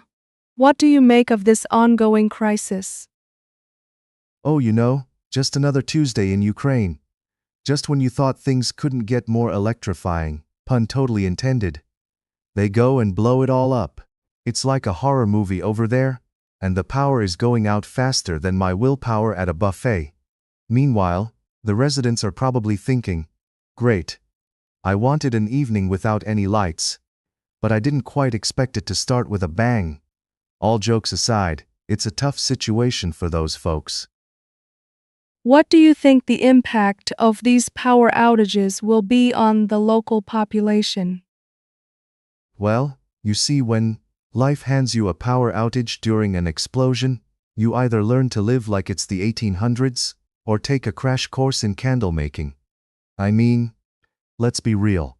No one wants to host a dinner party in the dark while dodging flying debris. The local population is probably feeling like contestants on some twisted reality show called Survivor, Ukraine Edition. Spoiler alert, the winner gets a lifetime supply of battery-powered flashlights and a degree in improvisation. Are these outages and explosions something typical in wartime areas? Or is this something new? Oh darling, these are about as typical as finding lukewarm coffee in a diner. In wartime areas, the only thing more common than explosions is the sound of people pretending to be okay with it. It's like the universe decided that peace was too boring and gave out a subscription to chaos. But it's a fluctuating symphony. Sometimes it's just a light flicker, other times it's a full-blown fireworks display, minus the celebration. What steps can a community take in the wake of such crises? Well, they could start by stocking up on essentials, like flashlights, canned beans, and a strong sense of humor, because, let's face it, laughter is the best medicine, unless you're in a medical emergency where you might need actual medicine. Communities often band together, like an awkward family reunion, sharing resources and stories that sound like they came straight out of a what not to do guide. And let's not forget the art of distraction, because nothing says, we're in trouble like a neighborhood cookout in the dark with some slightly charred hot dogs. How do you think the international community will respond to this situation? The international community, the world's most dramatic audience cheering from the sidelines. They usually come in with a mixture of sympathy, statements, and maybe a fashionable thoughts and prayers hashtag or two. When it's time to act though, they often remind us of that friend who says they'll help you move, but then shows up with just a pizza and a lukewarm soda. You have to love the irony of countries sending aid, while the donors are trying to figure out how to remember their umbrella during a rainstorm. Finally, what should we as global citizens be aware of during such crises? Well, let's keep our eyes peeled, folks. It's like watching a soap opera. Dramatic plots and cliffhangers around every corner. We should be aware that the world can sometimes feel like a reality game show called Global Crisis. Remember, it's not just about posting on social media and feeling good about it. It's about showing up, whether that's through support, spreading awareness, or simply not posting that annoying meme when everyone is trying to grasp reality. In a nutshell, it's all about being informed, being empathetic, and maybe learning to juggle while looking concerned.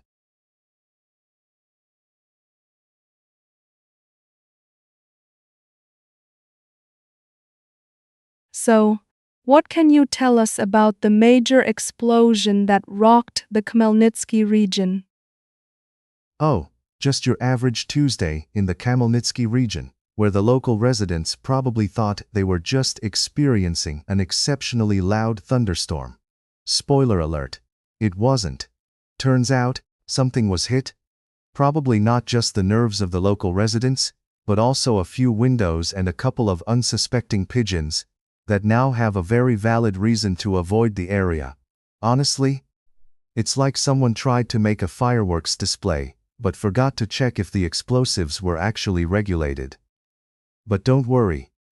I'm sure there's a perfectly good explanation as to why someone decided to turn a quiet evening into an action movie sequel. What were the immediate reactions from the local authorities? Well, the authorities must have had a team huddle akin to an NFL game strategy meeting. Lots of finger-pointing, murmurs of confusion, and a good bit of, "What the heck just happened?" mixed in. I can just imagine someone nervously suggesting, maybe we should, assess the situation before we send in the clowns. And by clowns, I mean our best emergency responders. Apparently, they were not keen on creating a new reality show called Boomers on the Scene. Instead, they got to work as fast as my grandma on a bingo night. Hurried, chaotic, and probably with several wrong calls at first. Were there any casualties or injuries reported? Ah yes, the moment we all dread, like waiting for your phone to update. Thankfully, reports indicate that casualties were minimal, which is great news in a world that sometimes feels like it's playing a game of who can explode the most stuff.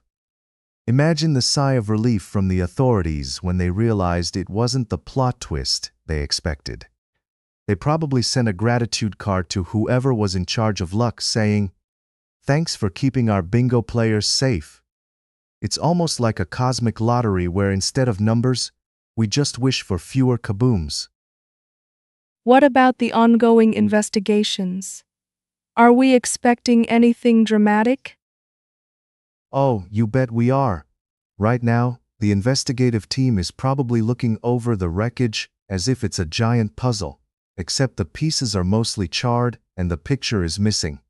One can only imagine them sipping coffee, squinting at debris, and saying, "Let's make some wild guesses here. Was it a rogue firework, a misguided drone, or just an angry neighbor with a really bad barbecue?" Dramatic reveals and plot twists are their bread and butter, so stay tuned for the next episode of As the Explosions Turn. This is the kind of drama that would make daytime soap operas green with envy. Any theories about what caused the explosion? Oh, absolutely. Theories are flying around thicker than pigeons in a park. Some are saying it might have been a military mishap, like hitting the wrong button on a fancy new toy, which is something I can relate to, considering how I once accidentally deleted my entire presentation before a big meeting. Others speculate it could be about some industrial accident, because who doesn't love a little bit of confusion over an improperly labeled container? This is definitely not explosive ingredients, I swear. So, really, it's a buffet of speculation where everyone leaves with their own flavor of conspiracy. Everyone loves a good mystery, right? Just keep the popcorn handy. How does this incident impact the local community going forward? Let's face it, it'll be a memorable chapter in local lore. Like the time your friend tried to cook a fancy dinner and nearly burned down the house. The community will likely band together like a makeshift superhero team, hosting town hall meetings where they drink questionable coffee and nervously laugh about their shared experience of the explosion that shook our socks off. They might even start a support group titled, "I Survived the Khmelnytsky Kaboom." This will be the stuff of legends, retold at barbecues and family reunions for generations, and who knows, they might even turn it into an annual festival celebrating resilience. With fireworks, obviously, but this time, you can bet they'll check the labels.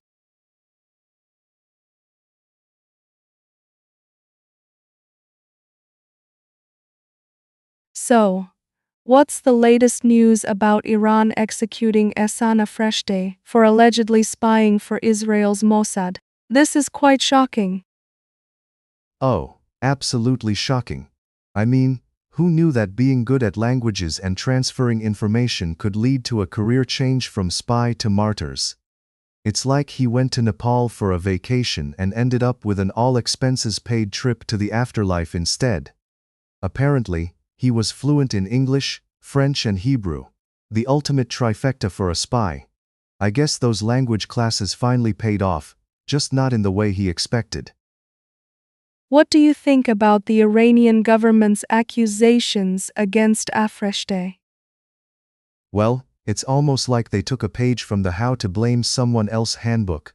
I mean, nothing screams, "I'm innocent," quite like a dramatic accusation of espionage, right? It's like a toddler crying, "I didn't do it." After smashing a cookie jar, except this time, the cookie jar is a whole nation's secrets. Makes you wonder if they just needed a scapegoat to distract from their own issues. What can you tell us about the training he received from Mossad in Nepal? Oh yes, because when I think of high-stakes espionage, I definitely picture rugged mountains and serene landscapes. I mean, who could resist the allure of a spy training camp right next to a lovely Sherpa tea house?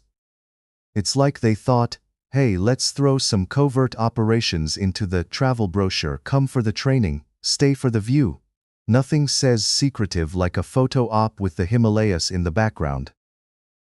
How do you feel about the idea of someone being fluent in multiple languages being labeled a spy? Ah, yes, because clearly, the only reason someone would want to learn multiple languages is to plot world domination. It can't possibly be because they want to impress people at dinner parties or avoid awkward silence while traveling, right? I mean, if we started labeling every polyglot as a potential spy, half of Europe would be in trouble. The real question is, are they also fluent in sarcasm? Because that's the real skill you need for surviving in today's world. What impact do you think this execution will have internationally? Oh, the usual, a mix of outrage and facepalming, followed by a round of let's all pretend this didn't happen, from various governments. It's like watching a really awkward family dinner where the uncle mentions politics, and everyone suddenly needs to check their phones. I mean, it's like Iranians are flipping through their diplomatic playbook and found execute under the How to Handle International Relations chapter. Lastly, what do you think about the phrase, spy for Mossad? Does it hold any weight in today's political climate? Oh, absolutely. It's like calling someone an all-natural, gluten-free, organic spy. I mean, if you're going to be a spy, at least make it sound trendy. But in today's political climate, it serves as a shiny badge that instantly ignites global debates, conspiracy theories, and a sprinkle of panic. If you can throw Mossad into a conversation, you might as well be a celebrity at a gossip column. Everyone's ears perk up, and suddenly you're the main event.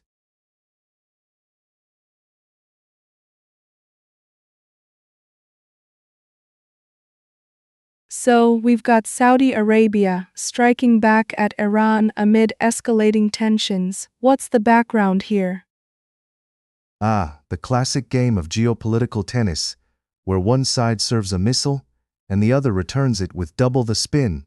Saudi Arabia has decided that taking a swing at Iran is better than just sitting on the sidelines with popcorn. Apparently, they told Iran, "Hey, we're going to hit you back," which is like saying, "I'll give you a head start before I chase you down the street." It's as if they're all playing this diplomatic charades game, each trying to decipher what the other really means by "let's de-escalate." Because nothing says peace like a premeditated airstrike, right? What do you think the long-term implications of this tit-for-tat retaliation could be? Well, if history has taught us anything, it's that tit for tat is more of an Olympic sport than a sustainable peace strategy. It's like watching two kids on a playground taking turns pushing each other off the seesaw. In the long run, somebody's gonna cry, and it's usually the one with the most expensive toys, like, say, oil reserves. If they keep this up, we might as well expect to see a new reality show. Keeping up with the geopoliticians. Watch as they awkwardly navigate backroom deals and the occasional missile launch with enthusiasm, rivaled only by a Black Friday sale. How do you see the U.S. playing into all of this, given their assets have been targeted too? Oh, the US is like that friend who shows up at every party because they think they're the life of it, but everyone secretly wishes they'd stay home. They've got assets in the region that are like shiny piñatas for Iran. So when the strikes happen, it's not just a normal Tuesday. It's like someone walked into a bar with a grenade. The US will definitely wave its big stick and say, "Not on my watch." But let's be honest, they'll probably just end up tweeting some stern warnings while sipping their coffee, because actual interventions these days are as rare as a unicorn sighting. What does this all mean for the average person sitting at home? Well, for you and me, it means the usual headache of rising gas prices and trying to figure out how to fill up our tanks without selling a kidney. It's like watching a soap opera, but instead of dramatic love affairs, we've got airstrikes and veiled threats. If you're planning a road trip, you might want to start budgeting for a fuel price spike that could spring up faster than a cat on a hot tin roof. Meanwhile, we'll all have to keep pretending we understand how all this works, while practicing the art of nodding thoughtfully at the dinner table. In terms of international relations, what are the main takeaways from this incident? International relations these days could be compared to a group of teenagers figuring out social media etiquette. One wrong tweet, and whoosh, it's an all-out war of words. The main takeaway here is that alliances are as fragile as a house of cards in a windstorm. Countries will say, "Let's be friends," while silently plotting whether to block each other on social networks. If you thought drama at your high school was intense, just wait until you see how countries dance around these tensions with all the grace of a hippo on roller skates. Finally, do you think there's a chance for true de-escalation here? Oh, de-escalation. The mythical creature of the geopolitical landscape, everyone talks about it, but nobody's sure if it really exists. It's like trying to find a reliable Wi-Fi signal in the middle of a desert. Sure, they might have agreed to it on paper. But let's not forget that words are as fleeting as a Snapchat message. What's more likely is that we'll have a lot of diplomatic handshakes, with underlying tension, while the whole world watches like it's the last episode of a season-long cliffhanger. Will they or won't they? Spoiler alert, usually, they won't.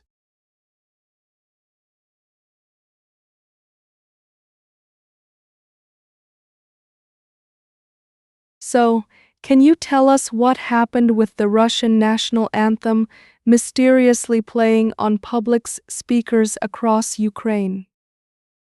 Oh, just your typical Tuesday in Ukraine. I mean, nothing says welcome to the neighborhood quite like a surprise blast of your historical adversary's national anthem echoing through public spaces. It's like walking into a party and finding out the host is playing an hour-long loop of the song that got you dumped. But hey, it really spices up a boring day, right? I can just imagine Ukrainians scratching their heads, thinking, is this some sort of very weird cultural exchange program, or a prank gone too far? It's like someone decided to prank the whole nation on an epic scale. But maybe it's just a creative way to remind everyone that, yes, they do remember who's been trying to knock on their door uninvited, literally. What was the immediate reaction from the locals when this anthem started playing? Well, the locals probably felt like they were characters in an absurd comedy sketch, where the punchline never quite lands. I mean, picture it. Families out for a Sunday stroll, ice cream in hand, and suddenly, their casual outing turns into a spontaneous orchestral performance of Guess Who's Back, with a side of bafflement. Some might have thought it was a dramatic shift in the weather. Is that thunder or just Putin's theme song? The confusion mixed with outrage is the perfect cocktail for a viral meme, I'd suspect. They probably started weighing their options. Do we laugh, cry, or just call the authorities and ask why our public speakers have turned into rogue DJ booths for a country we're not exactly on friendly terms with? Any theories on how this anthem ended up playing in the first place? Well, I'd love to think it was an elite secret operation by someone who mistook the play button for the mute button. But more realistically, I'd wager it was a technical glitch, probably a disgruntled employee who lost a bet and decided to go out with a bang. It's like a computer network's version of Oops, I Did It Again. Maybe someone in IT was too busy scrolling through cat videos to notice they'd accidentally synced the speakers to a karaoke machine that only knows Russia's greatest hits. Or it could be a new guerrilla marketing tactic by the Kremlin. Surprise! We're back with a vengeance. You just have to appreciate the audacity. Has there been any official response to this bizarre incident? Yes, the official response. That classic dance of diplomacy that's always incredibly well-timed, like trying to jump into a pool after the water's been drained.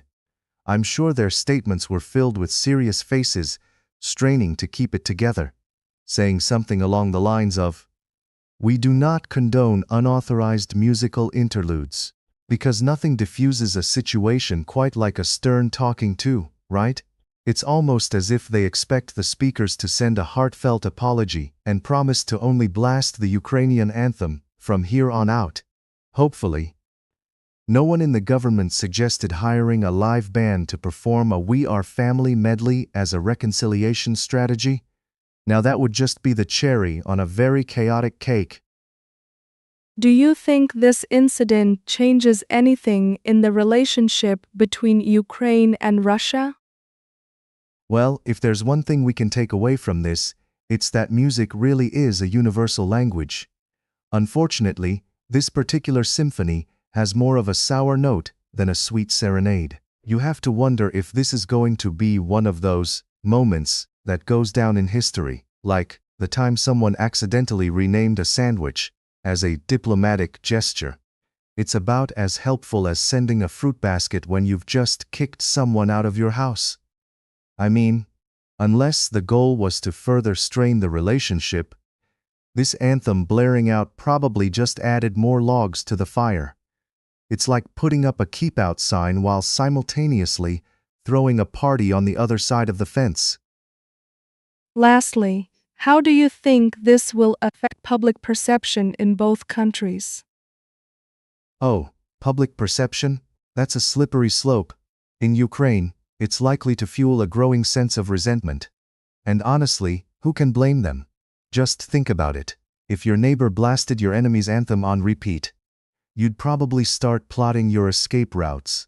Meanwhile, in Russia, they're probably laughing it off as a cheeky prank, a big joke on their brotherly neighbor.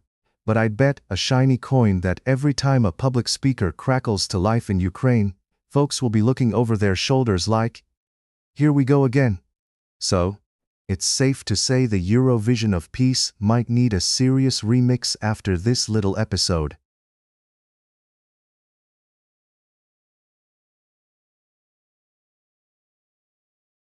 Breaking. Tensions soar as US-Iran relations take a dramatic turn in geopolitical landscape. What's your take on this situation? Oh, it's like watching a soap opera, but with more camels and less dramatic music. Seriously, these two are like that old married couple that keeps bickering about who left the fridge door open while the world watches, popcorn in hand. This latest spat is just another episode in a long-running series of As the Middle East Turns. I mean, one minute they're like, "Let's build bridges," and the next, it's "You left the dishes in the sink." They really know how to keep us guessing, don't they? So, what do you think triggered this recent shift in their relationship? Oh, you know how it goes. Someone accidentally liked an Instagram post that was meant to be private, and now it's all-out chaos.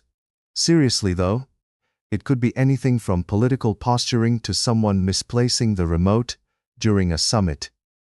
It's like watching two toddlers fighting over a toy, while the adults just sip their coffee, hoping it resolves itself without too much mess. You can't help but wonder if they even remember what the fight was about in the first place.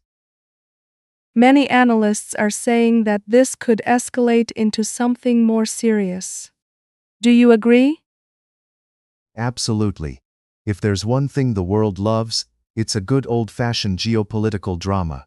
It's like waiting for the next Marvel movie where the stakes keep getting higher. Will the US and Iran end up in a full-blown Avengers Endgame scenario? Or will they manage to just play a game of who can ignore who for longer? I mean, it's the perfect setup for an epic showdown. Grab your snacks, folks. It might get messy. What should other countries be doing in response to this? Any suggestions? Well, if I were in charge, I'd throw a global Let's Be Friends party, complete with cake and ice cream. But, let's be real, they'll probably keep sending sternly worded letters like they're in high school. I mean, who knew diplomacy involved so much penmanship? countries should probably just start planning their lockdown strategies in case things go south. You know, just purchase a few extra bottles of wine and settle in for the long haul. What's the mood among the people? Are they worried, apathetic, or just confused? Oh, the people? They're somewhere between meh and don't touch my Netflix. I mean, let's be honest. Most folks are just trying to figure out if they should panic or finish their lunch first. It's like being stuck in traffic and unsure if the jam is due to an accident or just people staring at their phones. Worrying about international relations is tough when you have to decide if you want pineapple on your pizza or not. In the grand scheme of things, what does this mean for the future of international relations? Oh, just the usual game of musical chairs, except no one wants to sit down because the chairs are on fire. International relations have always been about keeping a straight face, while everyone around you is throwing tantrums. If this continues, I expect a lot more countries to start investing in conflict management 101 courses. Or better yet, maybe they should all just form a book club to discuss their feelings over some nice tea. That definitely changed the vibe.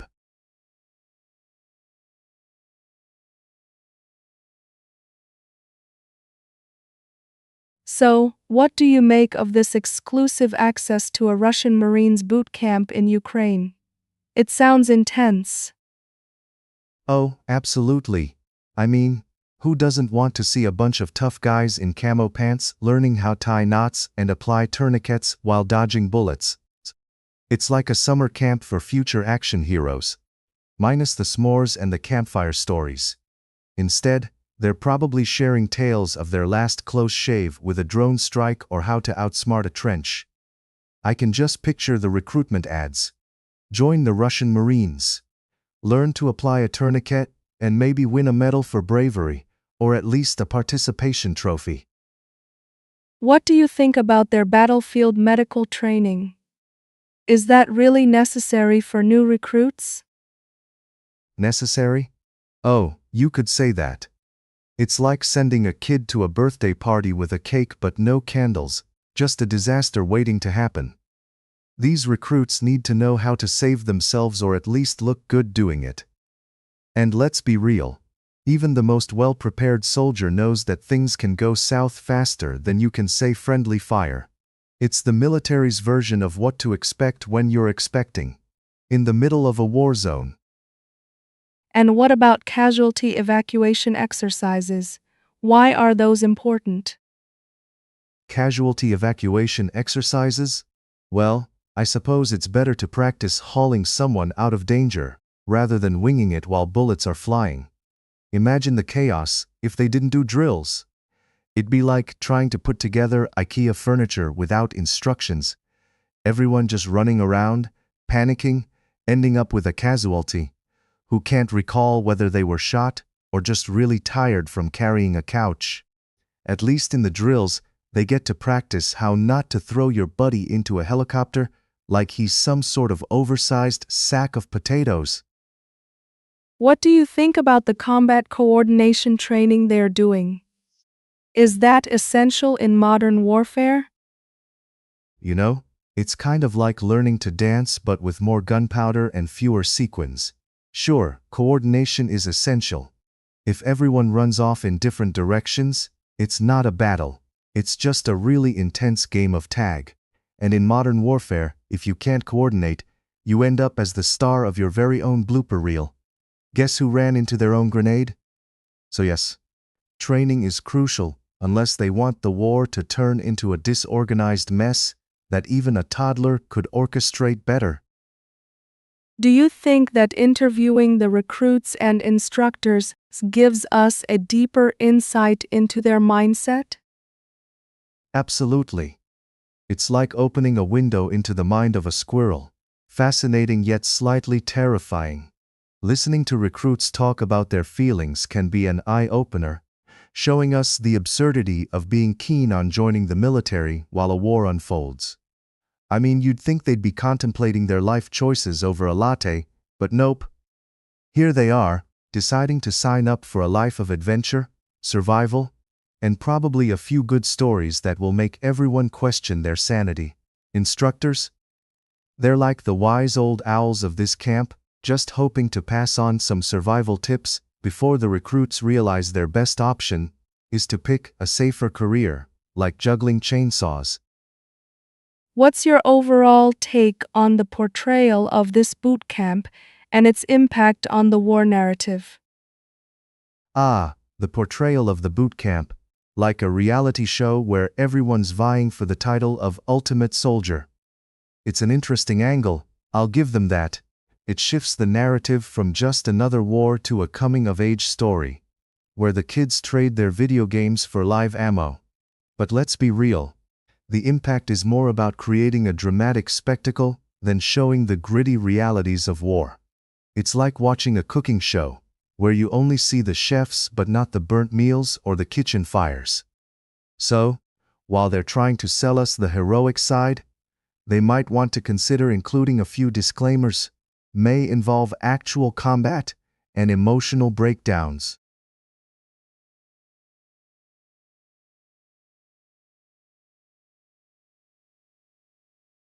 So, today we have the news that Russian forces have launched devastating attacks on Ukrainian infrastructure, resulting in over 1,000 soldier casualties. Can you give us your take on this situation? Oh, absolutely. Because nothing screams friendly neighborhood war like bombing the power grid. It's like turning off the lights at a party. But in this case, it's more like crashing the entire party and setting the house on fire. The Russian military clearly took the slogan, "Go big or go home," very seriously. But really, targeting infrastructure? That's like shooting the mailman because you're mad at your neighbor. No one really wins, but at least you get a solid dose of chaos. And don't even get me started on the loss of over 1,000 soldiers. That's a hefty number.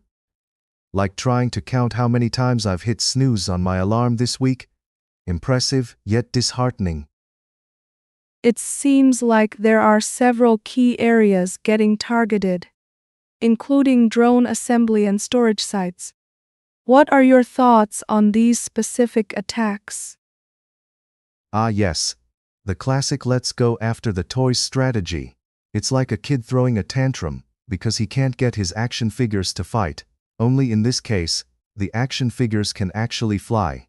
Targeting drone assembly sites?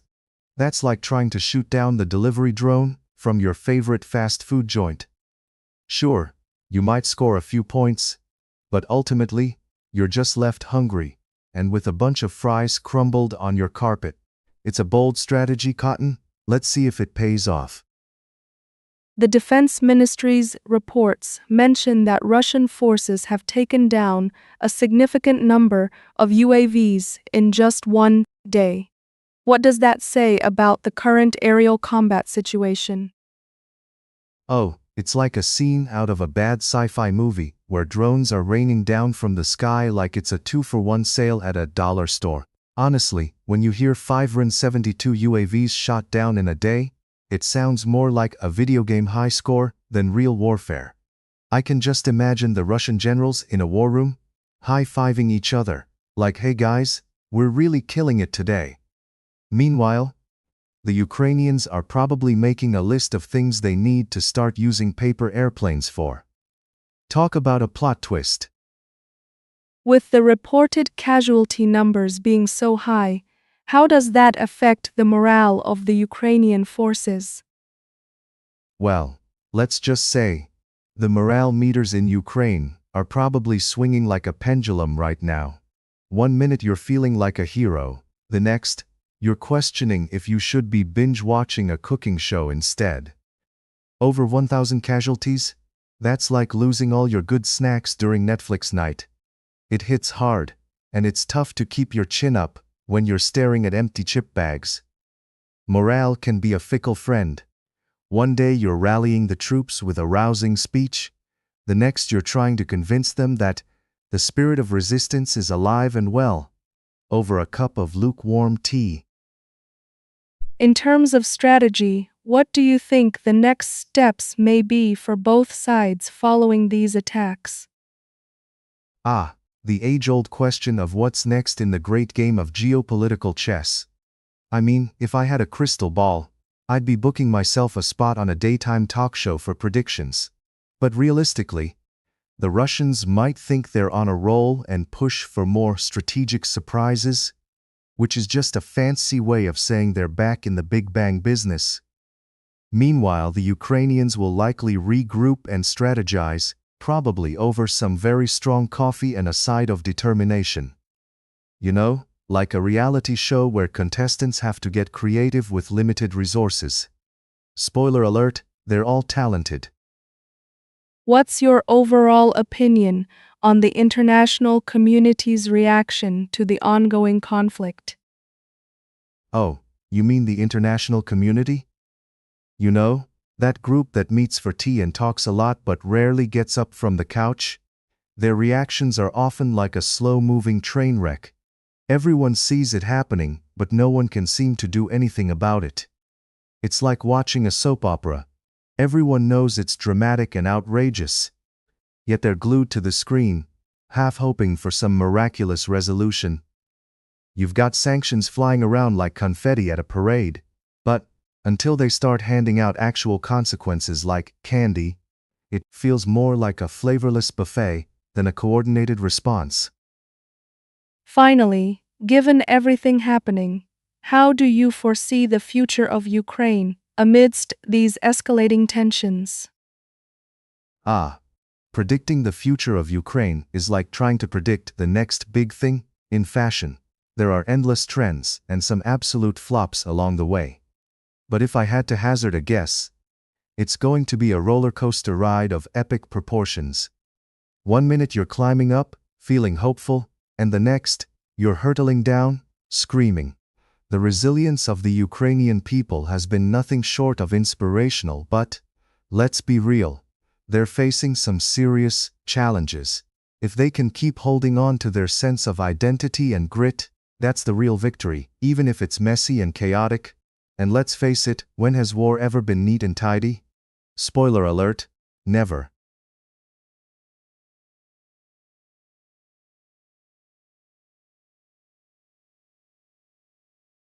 So, Odessa is on edge with all this geopolitical tension brewing in Ukraine. What exactly is going on? Well, it turns out that Odessa is about as tense as a cat in a room full of rocking chairs. We're talking about a situation that escalates faster than a toddler with a sugar high. Countries are throwing around political terms like confetti, and every newspaper is acting like it's the end of the world as we know it. Honestly, if I had $1 for every time someone panicked over geopolitics, I could finance my own reality show. Keeping up with the border tensions.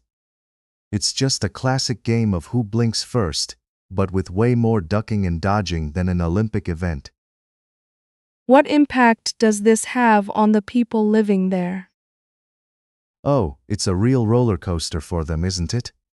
Imagine waking up to the sound of sirens instead of your favorite morning playlist. The folks in Odessa are like extras in a high-stakes thriller movie. Except they didn't sign up for this role, and they're not getting paid, which is honestly the worst part. With daily life feeling like a game of geopolitical roulette, they must cozy up to the idea of skimming through news just to decide if they should pack a bag or just stock up on snacks for a Netflix binge. I mean, who wouldn't want to live life on the edge, right? What are the reactions from other countries involved?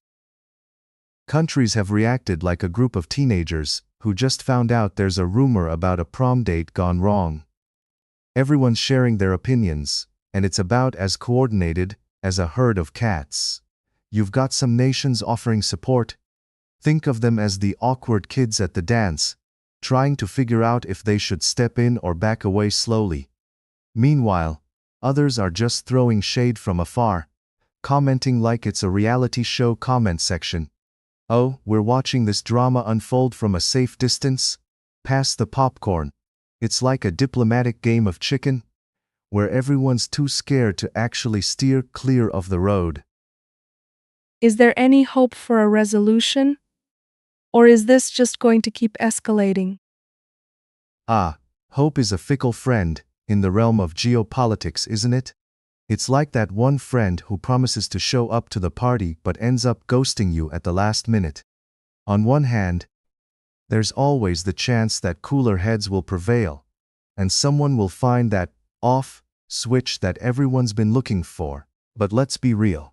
It's also just as likely that tensions will keep ratcheting up until we're all sharing memes about it on social media. You know, the age-old method of conflict resolution, sarcasm, and GIFs. So, whether the future holds treaties or more drama, stay tuned for the latest episode of As the World Turns in Chaos. What should we, as casual observers, really take away from all of this? Honestly, as casual observers, the takeaway is that the world is about as predictable as a cat's mood. One minute it's purring in your lap, and the next it's clawing at the curtains because, apparently, someone is a little too close to its personal space. It's easy to get sucked into the doom and gloom of it all, but sometimes we just have to remember to breathe and maybe laugh a little. Like when you accidentally refer to a foreign leader as the best buddy at a UN meeting. Awareness is key, but let's not forget to rinse it down with a healthy dose of humor. After all, if we can't find laughter in a tense world, we might just turn into that eternally lost sock in the laundry, never to be found again. What do you think will be the long-term effects if this situation doesn't resolve soon? If this situation drags on longer than a bad first date, we could be looking at some serious long-term effects. Economically, neighboring countries might start feeling like they're holding their breath while waiting for a train that may or may not be running on time. Spoiler alert, it usually isn't. You might also see social dynamics shift, like suddenly having to share a room with that one roommate you just can't stand. And don't get me started on the geopolitical chessboard. Let's just say if players start flipping the board out of frustration, we might all end up with a few missing pieces, like stability and peace. So grab your popcorn and prepare for a series of twists more bewildering than any soap opera plot.